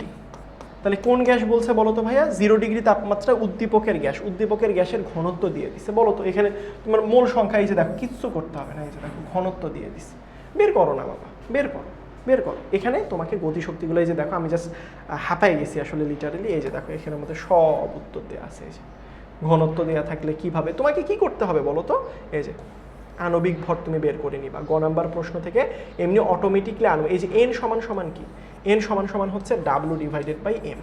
তো গ নাম্বার প্রশ্নে অলরেডি ধরো এখান থেকে আমরা কি এম বের করা শিখছি না, এই যে এরকম ক্যালকুলেশন দেখলে গ নাম্বার প্রশ্নে অলরেডি তুমি এম এর মানটা বের করছো, আর ঘ নাম্বারে ডাব্লুর মান দেয়া আছে। তাহলে এখানের মধ্যে কি পাচ্ছ, 3/2 W/m, আর টি তো তুমি জানো, পারবা না? হোপফুলি তুমি এইগুলো পারবা,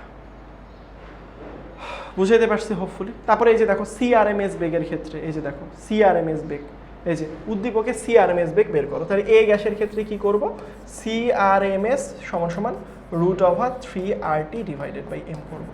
সেমভাবে পরেরটার ক্ষেত্রেও এটার সূত্র বসাই দিব, জাস্ট আর এর মানটা কি করব, 8.31 এককে রাখবো। বুঝাইতে পারছি?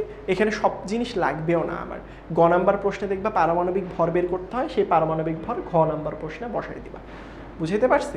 এখন আসো লাস্ট একটা কনসেপ্ট এই চ্যাপ্টারে, সেটা হচ্ছে যে তোমাকে মাঝে মাঝে এরকম টাইপের প্রশ্ন দিয়ে তোমাকে জিজ্ঞেস করবে যে অনুবন্ধী অ্যাসিড অনুবন্ধী ক্ষারক হিসেব করো, কোনটা অনুবন্ধী অ্যাসিড অনুবন্ধী ক্ষারক, মানে এটা পরীক্ষায় মাঝে মাঝে দিয়ে দিতে পারে।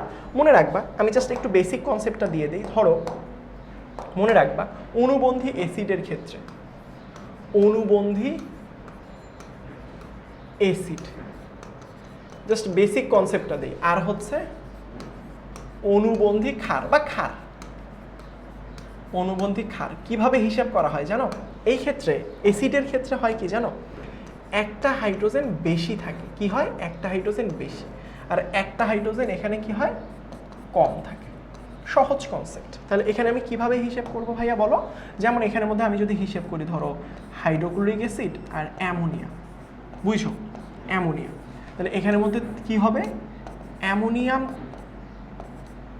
আয়ন, আর এখানে হবে ক্লোরিন আয়ন।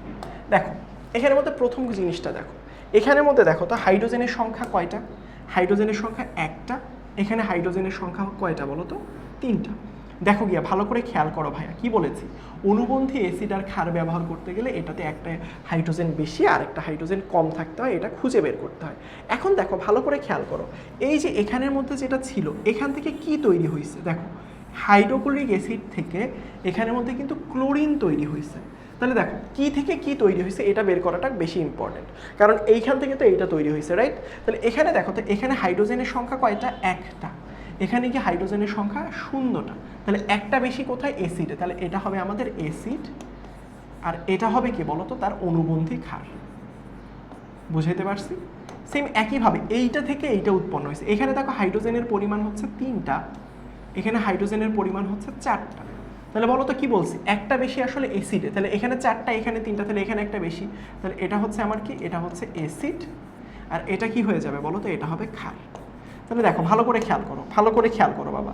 এই যে দেখো এইটা থেকে কি আসছে? এটা থেকে আসলে হচ্ছে এইটা আসছে। এদেরকে বলা হয় অনুবন্ধী অ্যাসিড ক্ষারক যুগল। এখান থেকে কি আসছে বলো তো? এখান থেকে আসলে এই জিনিসটা আসছে, এদেরকে বলা হয় আসলে অনুবন্ধী অ্যাসিড ক্ষারক যুগল। এই তো হয়ে গেল, জাস্ট খুঁজে বের করা দরকার ভাই। এদেরকে কি বলবো? প্রথমটাকে বলবো অনুবন্ধী অম্ল ক্ষারক যুগল।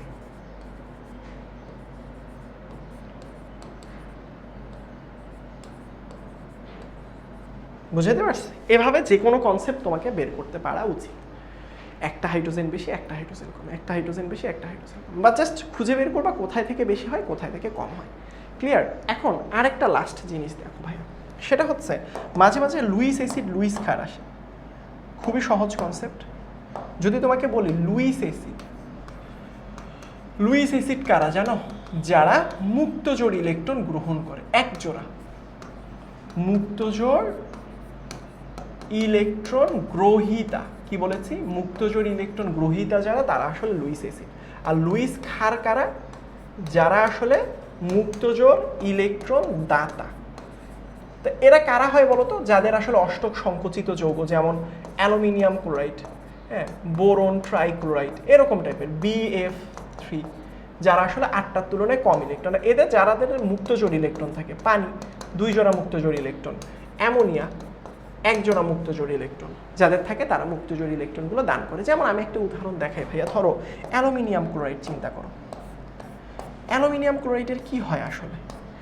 সর্ববহিষ্ঠ শক্তি স্তরে কিন্তু 6টা ইলেকট্রন, 1 2 3 4। এটা আয়নিক যৌগ হওয়া সত্ত্বেও সমযোজী যৌগের মতো আচরণ করে। বুঝাইতে পারছি? এই যে দেখো, বুঝাইতে পারছি? ক্লিয়ার? এখন দেখো এ কি করবে? 1 জোড়া মুক্তজোড় ইলেকট্রন গ্রহণ করবে। কার কাছ থেকে? অ্যামোনিয়া থেকে। বুঝাইতে পারছি? এইটাই স্ট্রাকচার দেখবা গিয়ে বইয়ের মধ্যে এভাবে দেওয়া আছে। এইভাবে দেওয়া থাকলে এটাই হচ্ছে তোমার স্ট্রাকচার, এভাবে করলেই এনাফ। যে দান করতেছে এ দাতা, যার কারণে এটা হচ্ছে লুইস, যে দান করে এ হচ্ছে লুইস ক্ষার। আর এ কি? এ হচ্ছে লুইস অ্যাসিড। বুঝাইতে পারছি? বইয়ের মধ্যে দেখবা জাস্ট এভাবে দিয়ে পরের লাইনে কি দিছে? মুক্তজোড় ইলেকট্রনটা তুলে দিয়ে জাস্ট মাঝখানে একটা টান দিয়ে দিছে। এই তো, হোপফুলি তোমরা প্রত্যেকে বুঝতে পেরেছো। ক্লাসটা কেমন লেগেছে অবশ্যই জানাতে ভুলবা না। হয়তো বা লাস্টের দিকে একটু তাড়াতাড়ি রাশলি পড়িয়েছি, সময়টা কম ছিল যার কারণে পড়িয়ে দিয়েছি। হোপফুলি প্রত্যেকেই ভালো করে বুঝতে পেরেছো। সবাই ভালো থাকবা, আমার জন্য দোয়া করবা। আসসালামু আলাইকুম, আল্লাহ হাফেজ।